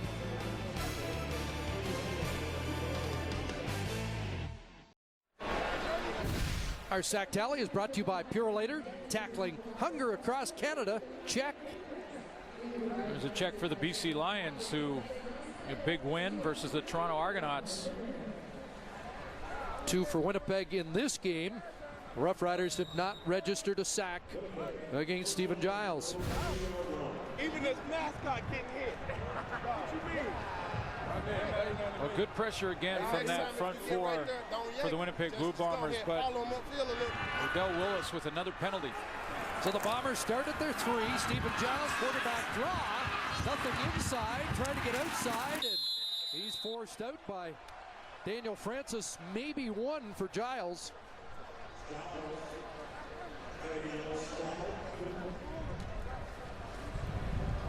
That's certainly part of Stephen Giles' game, is to go ahead and take off and run.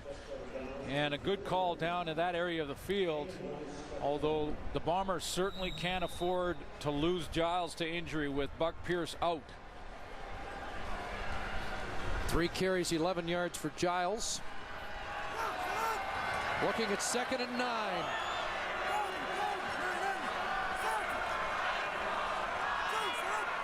Long count. A little bit of time, and now he's going to take off. Trying to get to the corner, won't get there. Omar Morgan steps up, and a much-needed 2 and out for Saskatchewan. Well, and this is safety area for the Winnipeg Blue Bombers. I know Paul LaPolice doesn't like to give them up, but may not have any choice here. Let's take a look at the coverage downfield. Stephen Giles had plenty of time to throw this football and go ahead and run it and see if all the receivers downfield are covered. He's looking there. If you hold it there, guys, there's coverage there, good coverage there, and good coverage there. Those are really his 3 options. And there's tremendous coverage by the secondary downfield. And now the Bombers are in this situation where it looks like they may have to give up 2 here. Dressler waiting at the Winnipeg 45. And Renault is going to kick it away. Ball on the ground, not deep. Renault after it. Well, Dressler picks it up, and that'll be no yards. And look at where Saskatchewan is, trying to get back in this game. Well, I know you like when they're allowed to kick it away, but...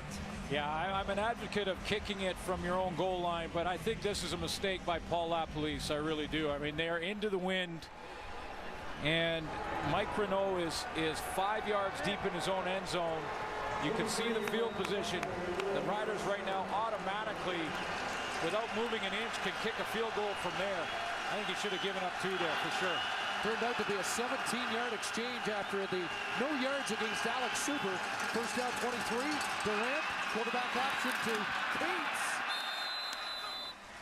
And dropped at the 25. Boy, they are still struggling, the Riders, to get Wes Cates going. And you look at his numbers today, very similar to what happened on Sunday in Mosaic Stadium. Just 7 for 14. You wonder why the Riders are in second and long too much. This is a trend that's happened for the last few games now. Boy, it's been second and long all day long, hasn't it? 2nd and 8. 6 receivers out. Over the middle, it's a completion and a big first down to Rob Bagg, although the Bombers are saying he didn't catch the ball. Man, Paul LaPolice will look at the screen, and Saskatchewan trying to hurry up and scrimmage here before the challenge flag comes out. He's got it in his hand. He just wants to get one look. Here it comes. And they do get the play off. Challenge flag's out. Challenge flag they came do out. stop the play. So LaPolice just got the challenge onto the field before the snap of the football. You know, and your fans are wondering why that sort of tension is built, because this has been a trend that's continued as we've gone through the process and evolved with challenges. And the offenses are now trying to hustle if it's close, because once you snap the ball, you can't challenge the play. And if they challenge just to get the officials' attention and it's not a challengeable play, then they lose. Winnipeg is challenging the ruling on the field of a completed pass. They lose the challenge, and they also get penalized. So they got to be careful not to throw that challenge flag if they're not sure. And here's the play again. Tough to see from that angle. Maybe better here. Now, it looked like Rob Bagg lost control of the ball, and I'm not sure he...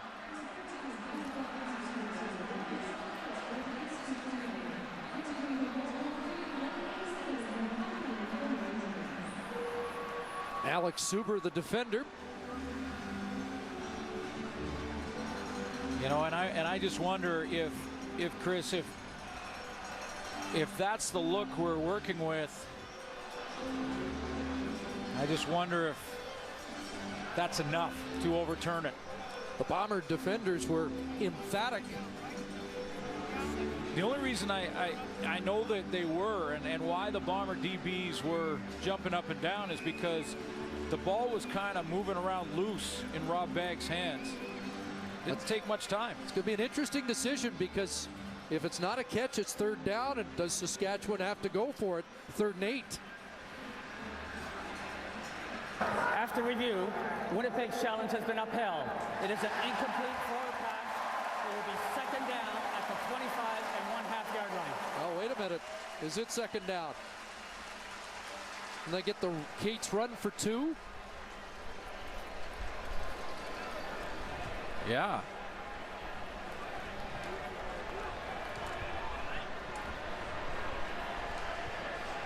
I think it should be 3rd down. They've got 2nd down on the board. It's got to be. It should be 3rd down. It should be 3rd down, and the Bombers bench trying to get the officials' attention. Confusion all over the place. And now they've changed the marker on the sideline. So do the Riders understand it's 3rd down? Because they got to stop play and reset. Yeah, they're going to have to reset this. Because you're right, Chris, there was a running play to West Cates. If that's ruled incomplete, that's 2nd down. Now they're going to check it again. The official can't just say 2nd down and the yard marker decide it's 3rd down on his own as the ball's about to be snapped. So Kim Murphy's going to come back under and confirm, and everybody will understand what's going on. Well, when he said 2nd down, the Rider offense ran out on the field. And then as the Bombers jumped up and down on the sideline to get the 3rd down marker, the guys that are working the chains actually switched it just before the play from 2nd to 3rd down, and then the Riders coaching staff ran down there to talk to him to make sure, because they might want to kick a field goal here, which they probably will. And now Conji does come out. I wondered in a game where it's confirmed by review, it is 3rd down. Wondered in a game that sees Winnipeg up by 23 if the Roughriders wouldn't. Now I'm in a gambling mood. I wasn't early. That's why we're up here. Yep. We flip-flop too easily. Ken Miller wants to get 3. And Luka Conji misses. Been that kind of day.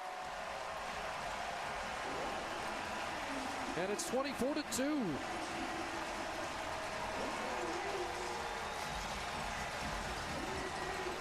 I'm just thinking under 5 minutes to go 3rd quarter, you're down by 3 touchdowns. In great field position. So even if you don't get it, you're not giving the game away right there. You put your defense on the field. I understand your thinking, but there is lots of football. You want to always get the points. I mean, it's easy to second guess, even more so when you miss, but. And a huge squandered opportunity for the Roughriders, and Bombers back to work on offense. Still leading by 3 touchdowns plus. Giles looks one way and then the other, and has a completion as Brock Ralph, the catch as we join Sean Churchill. Thank you very much, Chris. All year, the Bombers have been waiting for the run game to explode, and tonight it has with Fred Reed. But earlier in the week, they contacted Jesse Lumsden about his interest. His shoulder is healthy, and he is in game shape. I spoke to assistant GM Ross Hodgkinson before today's game. He says no further talks have been underway. They brought in Chris Garrett earlier in the week, but the odd man out is Evanson Bernard. He's standing on the sidelines. Last year, he was a 1-2 punch with Fred Reed, but now he's on the outside looking in. Guys? I know a lot of Bomber fans have been anxious to see Evanson Bernard in uniform. Well, if Fred Reed does what he's done this afternoon, then no need to wonder about either of them. But, you know, Vincent Bernard is a similar running back in style and size to Fred Reed, with, of course, Jesse Lumsden not. Very different. First down, here's Reed. And Fred Reed, who was contacted in the backfield, got back to the line of scrimmage before he gets drilled. Can Jesse Lumsden make an impact even if he isn't the feature back? Well, you know, I think we all know the potential of Jesse Lumsden and, of course, his injury history, but I'm surprised he's sort of been on the outside looking in for as long as he has, that a team wouldn't, under a different contract situation, obviously, than he had in Edmonton, bring him in, take a look. He is Canadian. He does have that great play potential. You might only need him for 2 or 3 games if you're Paul LaPolice, just to give Fred Reed a rest every now and then. Paul LaPolice has coached Jesse Lumsden when he was in Hamilton. Maybe a slot back package or return man, and that pass is caught, but not going anywhere as Reed is dropped at the 45 behind the line of scrimmage, and it'll be 3rd down.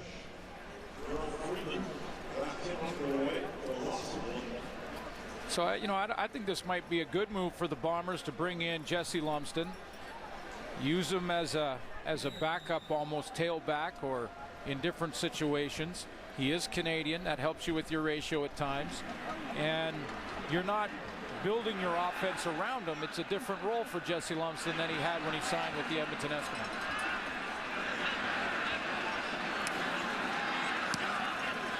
Mike Purnell, better kick. Dressler driven back inside his 25. And Dressler brought down at the 29-yard line, 41-yard punt, 6 in the return.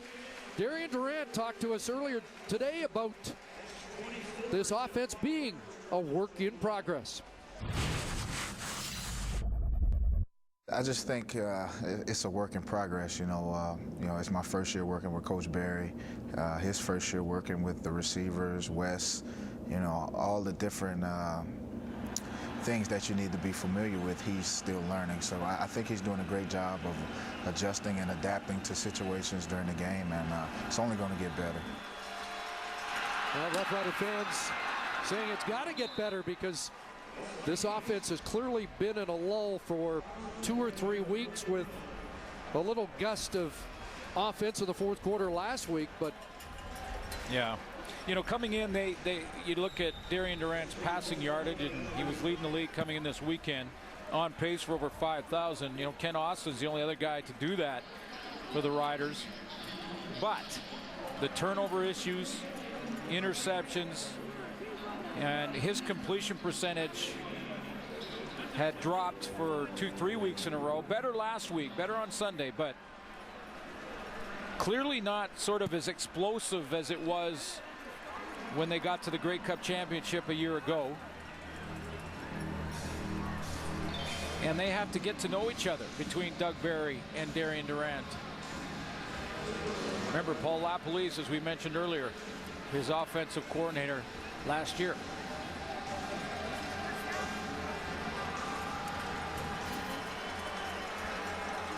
After the measurement, it is a 1st down. It has been over 11 quarters since he last threw a touchdown pass.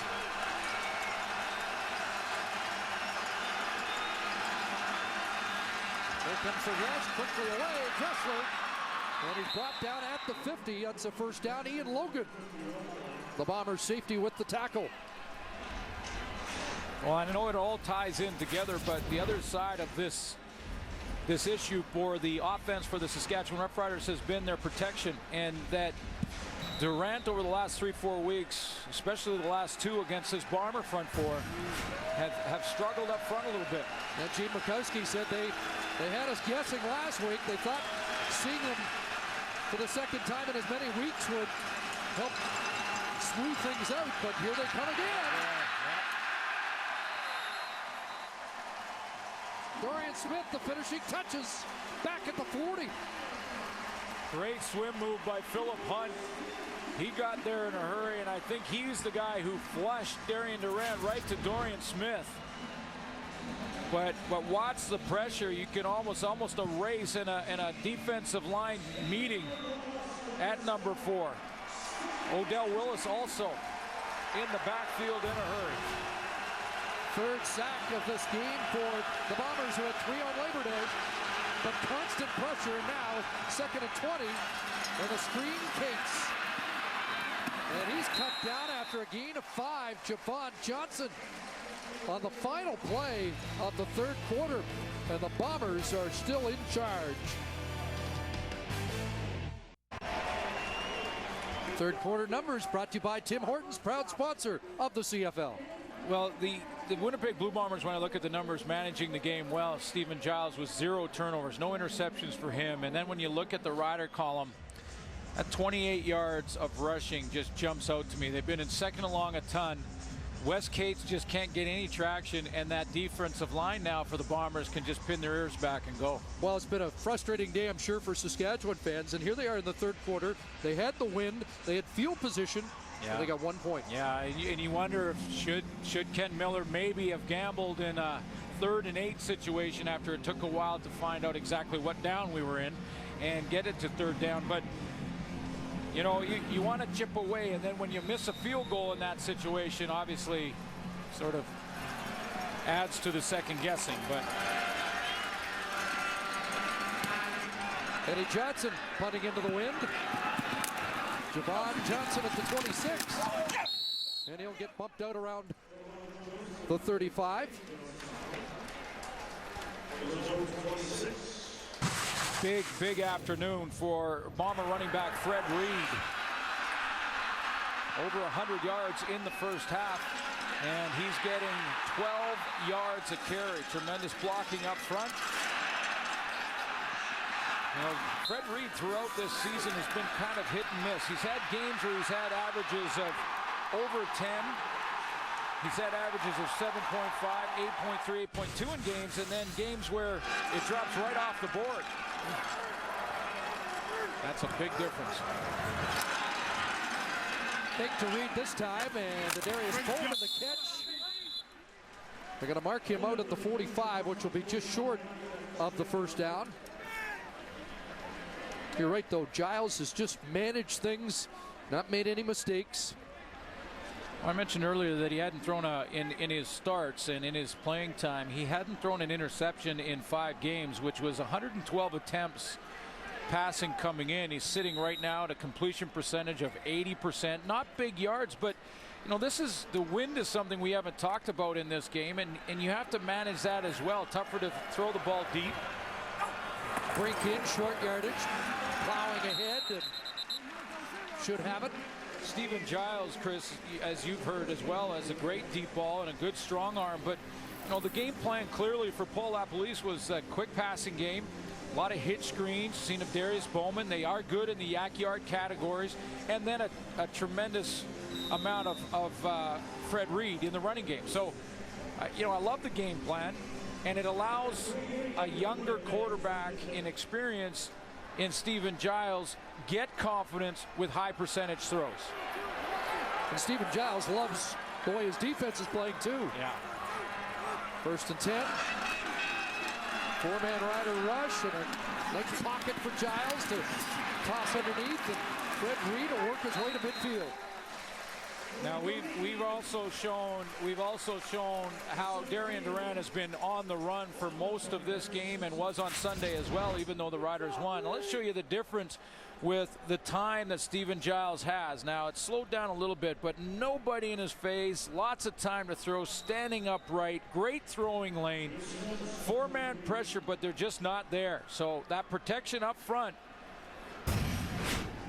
with that old line, they get their starters back and it's paying off. There's Reed, this time Hawkins. Ball came loose. Saskatchewan's got it. There's a flag down as Sean Lucas came up with the football. There is a penalty. Oh, boy. And is this the third turnover of the game for Winnipeg that is going to be wiped out by penalty? Well, two interceptions by James Patrick that were taken off the board because of Lance Frazier interference. And is that a face mask by Brent Hawkins? And I think it will be called, and that's where... Major foul, face masking. Saskatchewan, number 90. 15-yard penalty, automatic first down. Right call. Third turnover taken off the board for the Saskatchewan Roughriders in this game.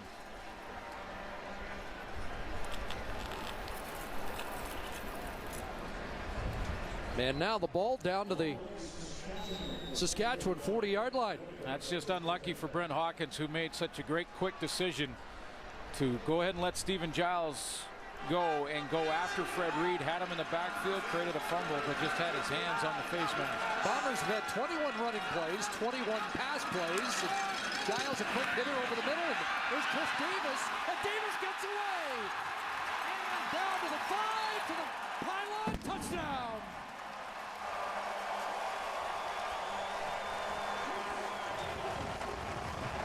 His first as a Bomber, 40 yards.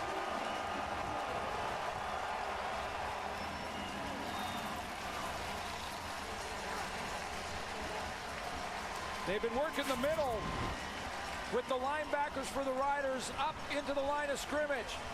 That's been the check down, and it has been Chris Davis. And boy, he splits them in the open field. 7th straight game that Stephen Giles has thrown a touchdown pass.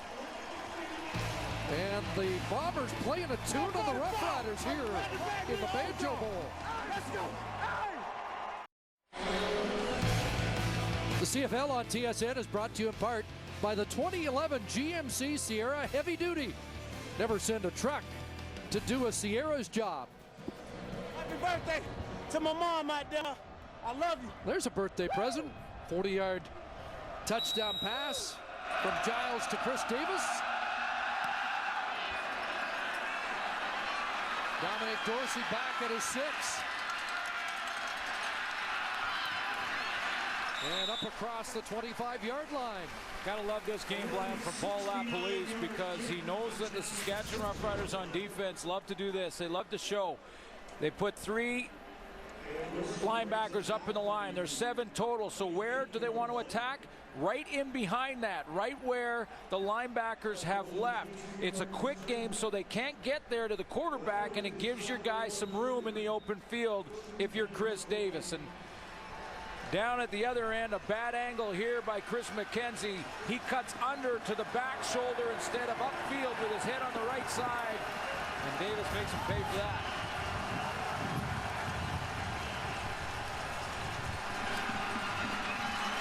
Durant holds on to it. Now underneath, Rodriguez. Drilled out at around the 38-yard line. And close to a first down. Boy, the next week is going to be very tumultuous in Regina and right through the province of Saskatchewan.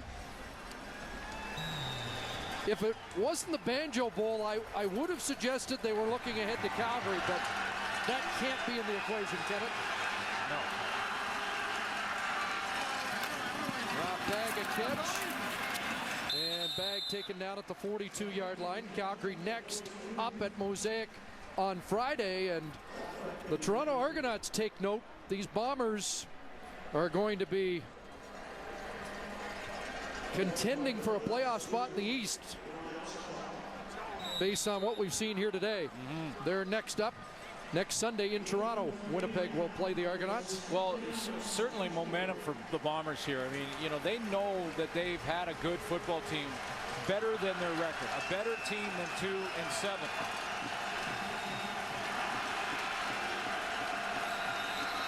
And Darren Durant's calling timeout here. He saw 3 men on the line of scrimmage and didn't like the play call Saskatchewan against it. But you think about this defense in the Winnipeg Blue Bombers and the momentum they've gained over the last 2 weeks. Kavis Reed, the former Saskatchewan Roughrider, who after the 13th man penalty in the Grey Cup game was the first guy to step up and say, it was me. It was my responsibility. And you know what? It likely wasn't. But he took the bullet anyway. His defense has looked so good today, sometimes it appears like there's 13 on the field. Yeah, absolutely right. But, you know, Paul Lapalese talked about this yesterday. He talked about needing continuity, and suddenly he lines up the same defense for a second game in a row. He's lined up the offensive line he wants. Healthy again and getting the results he's looking for. Now we're ready for 2nd and 6. Durant has to throw that away. Clint Kent was all over Andy Fantuz. And Doug Brown was all over Darian Durant.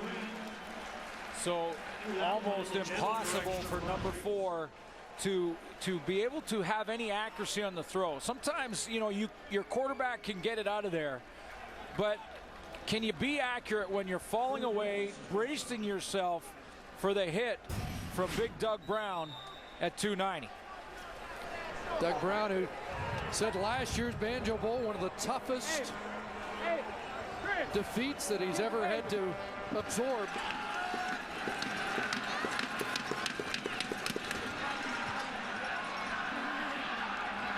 And here's Javon Johnson. Got away, but going to lose a couple with the second effort.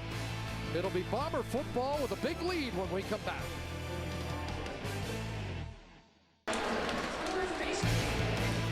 The CFL on TSN is brought to you in part by Rona, proud sponsor of the Canadian Football League. Rona, doing it right. And so is Stephen Giles against his former team. Giles 1-3 as a starter this year, 1-4 in his career coming in.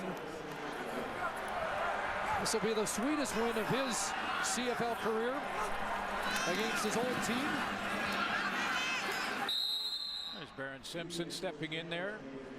And the one time that Baron Simpson has to, or hasn't had to, basically fight off the block from an offensive lineman, he's able to make up and make the hit. It was just basically slide protection, and in fact, it looked like Abi Khan got pushed out of the way by his own man, and that allowed Baron Simpson then flow to the football. 2nd and 8.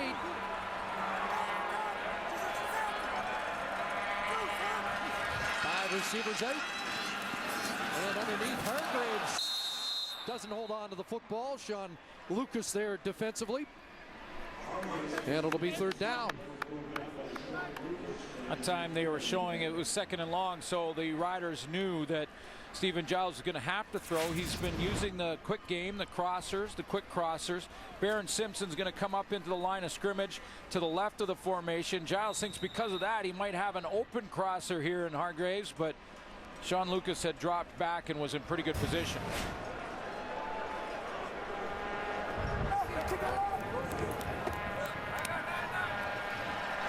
Here's Mike Renaud. Good boot. Gressler took it on a couple hops after misreading it, and he'll get buried at the 20. It's been an adventure back there for the Rough Rider kick returners today. Gressler brought down at the 20.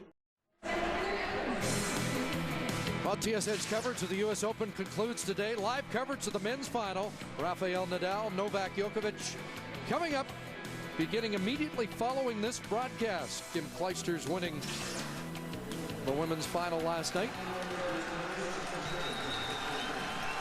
Rough Riders were shut out for 45 minutes. The final 45 at Commonwealth in their last road game. 2 points in this one. here in the fourth quarter with 8:15 to go and the clock running. Rodriguez a catch up to the 30. And they're going to go hurry up offense, and obviously the clock, the worst enemy now for the Riders. They got to get a quick score here.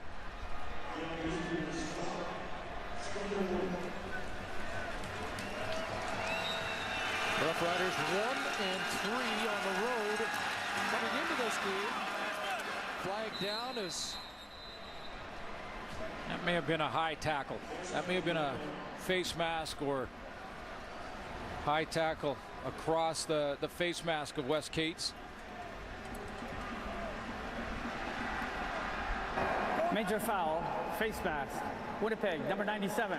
15 yards from the end of the play, automatic first down.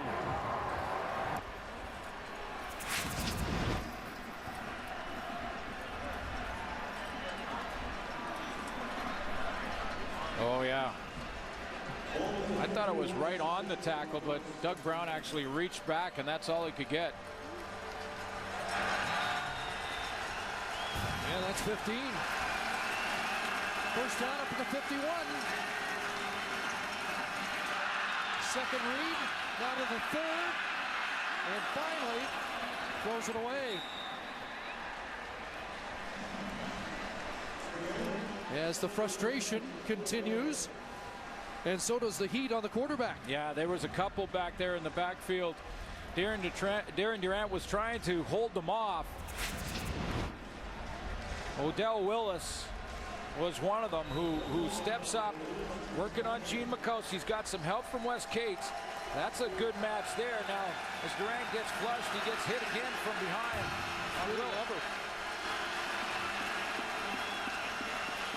Second and 10.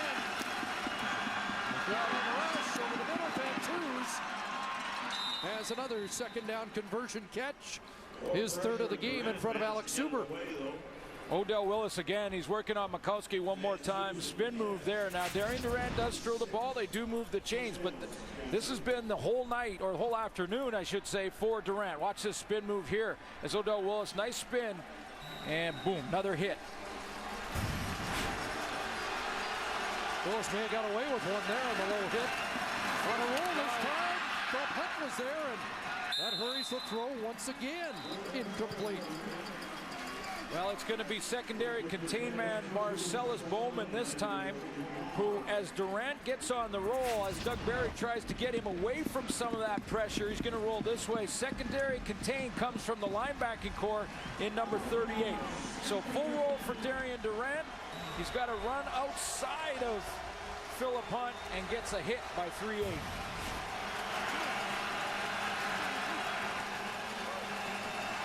And this is not a recording. It's second and 10.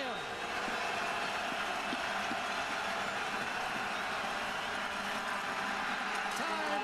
Rodriguez open and can't bring it down. He had a step on Dion Beasley, and the Roughriders miss an opportunity. Yeah, and I'm gonna sound like I'm giving Darren Durant an alibi here because he missed him. He did have time, and he did have an open receiver in Preche Rodriguez, who's down here. He gets bump and run coverage, and he's got a step. But Darren Durant has to throw into this wind, and I think he was trying to keep that ball low so it wouldn't hang in the wind, and in doing so, misses him by a yard or two. But in playing that wind, he misses his target. Well, that sounds like an excuse, but he had to knife it in there. Eddie Johnson, line drive kick, and that'll bounce out. Another good kick by Johnson. They'll mark him out just beyond the 11-yard line. But the Roughriders unable to come up with even a better taste in their mouth, heading to a much anticipated game against the Stampeders next Friday as Doug Barry and Darren Durant look for some answers.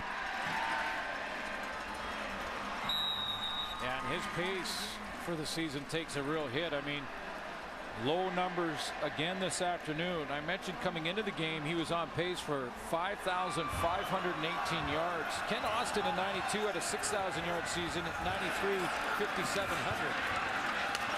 Fans are serenading the Roughriders. here at Canada, sold out crowd, and the majority of them savoring this. And finally some evidence for what I think a lot of people thought, and I know Paul LaPolice and his coaching staff believe that this is a better team than we saw in the first half of the season.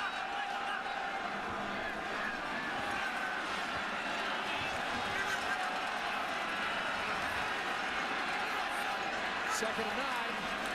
Draw. Reed plows up to the 20 and looks like he'll come up a yard short. Well, you know, when you look at this offense coming in, you know, they started the season, looked real good under Buck Pierce. They get out of the gate, win their first game versus the Hamilton Tiger Cats. The 2 games they've won, by the way, have been by 26 and 20. They've lost 4 games by a touchdown or less. So that's what you're talking about, Chris, that they've been right there. They're a team that led the league coming in this weekend offensively in big plays. I mean, they have that big play ability. They have Fred Reed. He's a breakaway big play running back. They led the league in runs over 20 yards coming in this weekend. Have a couple more in this game this afternoon.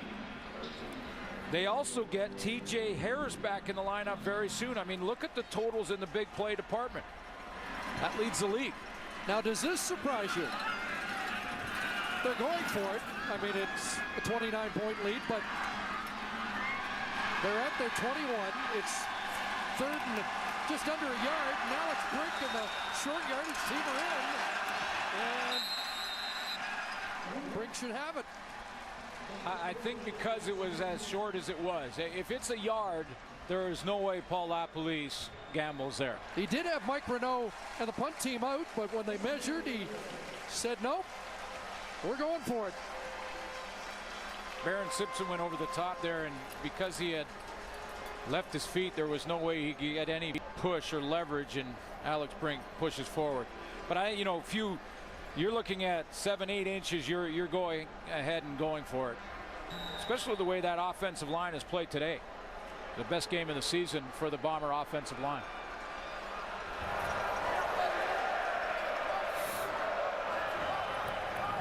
Giles back in, 1st and 10.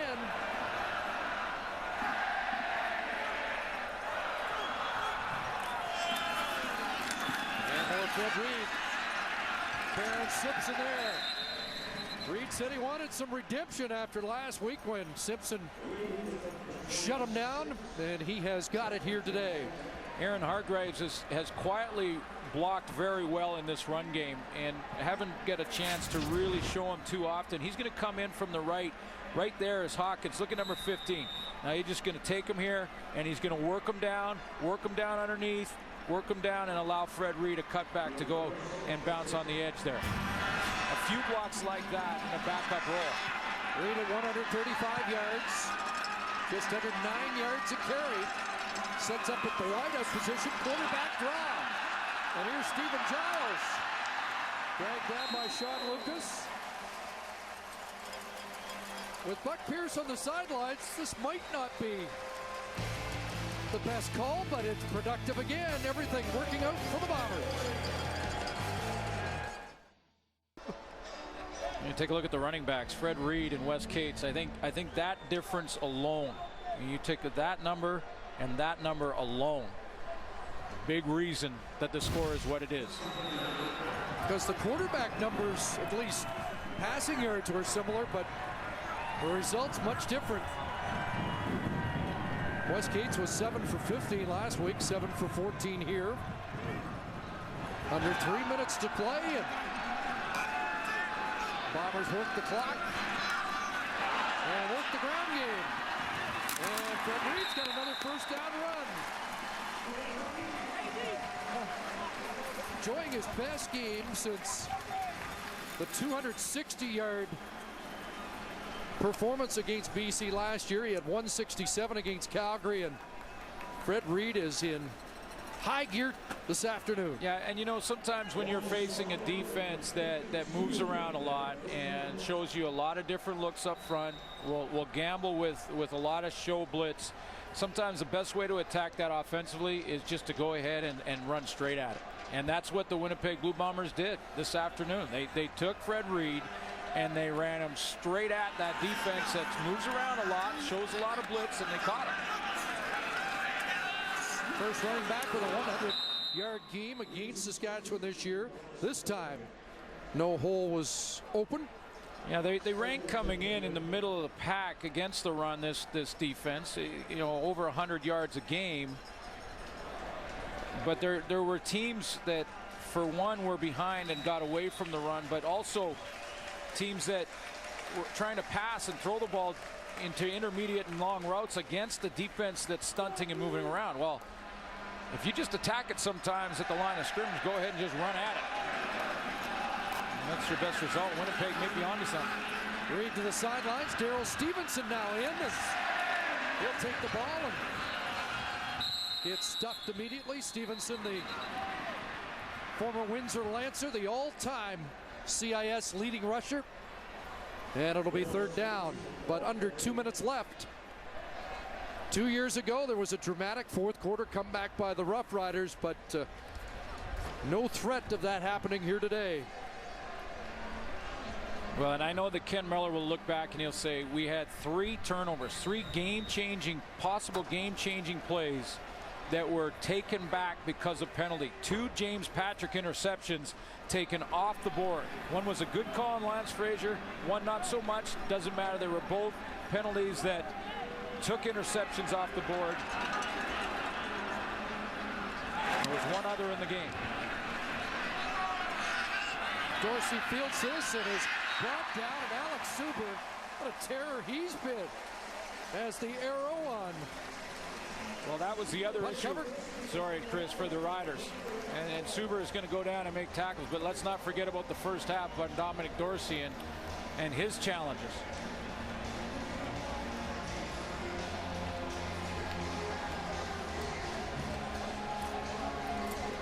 Well, it's not the most coveted trophy in all of sport. No. But the Bombers will gladly take it today. Yeah, and they needed to win. Boy, did they need to win. The Troy Westwood design. And a pass for Jason Claremont didn't complete. Ryan Dinwiddie in at quarterback, the former Bomber, whose first CFL start was for Winnipeg in the 2007 Grey Cup game. In the mop up here. And more than anything, that just takes 1 or 2 more hits off of Darian Durant, maybe 1 less ice pack. Season low, 167 yards passing. In fact, 3 of his last 4 starts, season lows. Incomplete, flag down.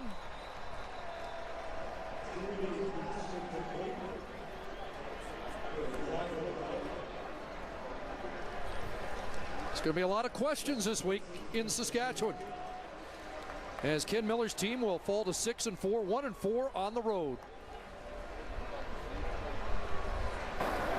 Holding, Saskatchewan number 60. The penalties decline. Third down. Gene Mikowski. Well, the other thing for Ken Miller is that, as you mentioned, coming up, the Calgary Stampeders. And this has been a great Bomber defense against Ken Miller over the last 2 games. He's going to face a real good one for the Stamps. The best rider on the day, Eddie Johnson, cruises this one over the head of Javon Johnson. That's against the wind. What a kick. And Javon Johnson will be wrestled down by Jarrell Freeman. 66 yards into the wind. Yeah, but if your punter's your best player, it's probably not been a good game. Now take a look. If we give the Winnipeg Blue Bombers the win, which I think it's safe to do at this point, it's a big win, because now facing Toronto, as you mentioned earlier, if they can find a way to win there, they're right back in the fight and a possible run to a home playoff game. Based on what we've seen today, That is a legitimate possibility, and I don't think anybody was thinking about that even earlier in the week here in Winnipeg.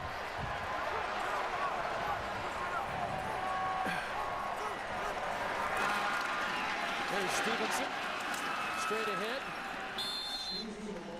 One thing that does get in the way of that hope, and we don't want to get too far ahead of ourselves with the Bombers, but they did lose the season series against Hamilton. And maybe that's one of the problems, the quirks of the schedule. All the games against Hamilton out of the way in the first half of the year. And now with Saskatchewan, you know, with this loss, they were looking at Calgary and, of course, next week's game, and they've got 2 more against the Stampeders in Mosaic Stadium. But they also have to look over their shoulders now to behind them and the BC Lions all of a sudden. There's Stevenson straight ahead, first down. And the win does bring back that crossover possibility. Yeah. So it's because they have 2 games with BC left.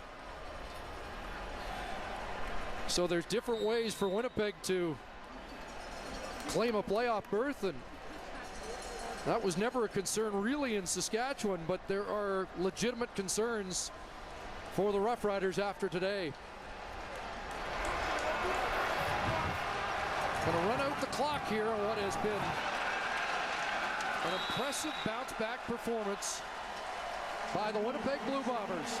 Full credit to Stephen Giles, too, because this was a game that he could have tried to do too much and gone out there and forced things and tried to prove a point to the Riders and everything else. But he went out and managed, stayed within the system, and he'll get his second win as a starter. It was 55-10 last year. One of the most humiliating days in Bomber history. Well, they wiped that away today, 31-2, as Paul Lapalisse celebrates a huge win over his former team.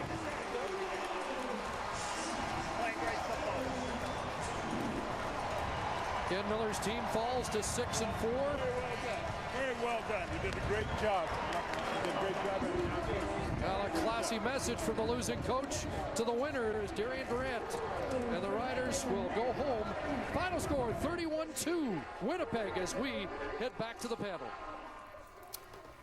Wow, and a game that really, I mean, there was a second half to play, but they won this game with a dominant first half, didn't they? The Winnipeg Blue Bombers snap a 5-game losing streak with a dominant 31-2 win. They snap that losing streak and prove to 3-7, and they keep the 2 hounds at bay, and that would be the BC Lions, that would be the Edmonton Eskimos, the teams that are looking at crossover. They're trying to keep pace with the Argos and the Ticats as well. Let's get your thoughts down the line. Jocko. Well, first of all, I think that's what it's all about. We're now into the second half of the season. They have to be looking at the BC Lions. They have to be looking at the Edmonton Eskimos because only one of those 3 teams is going to make the playoffs.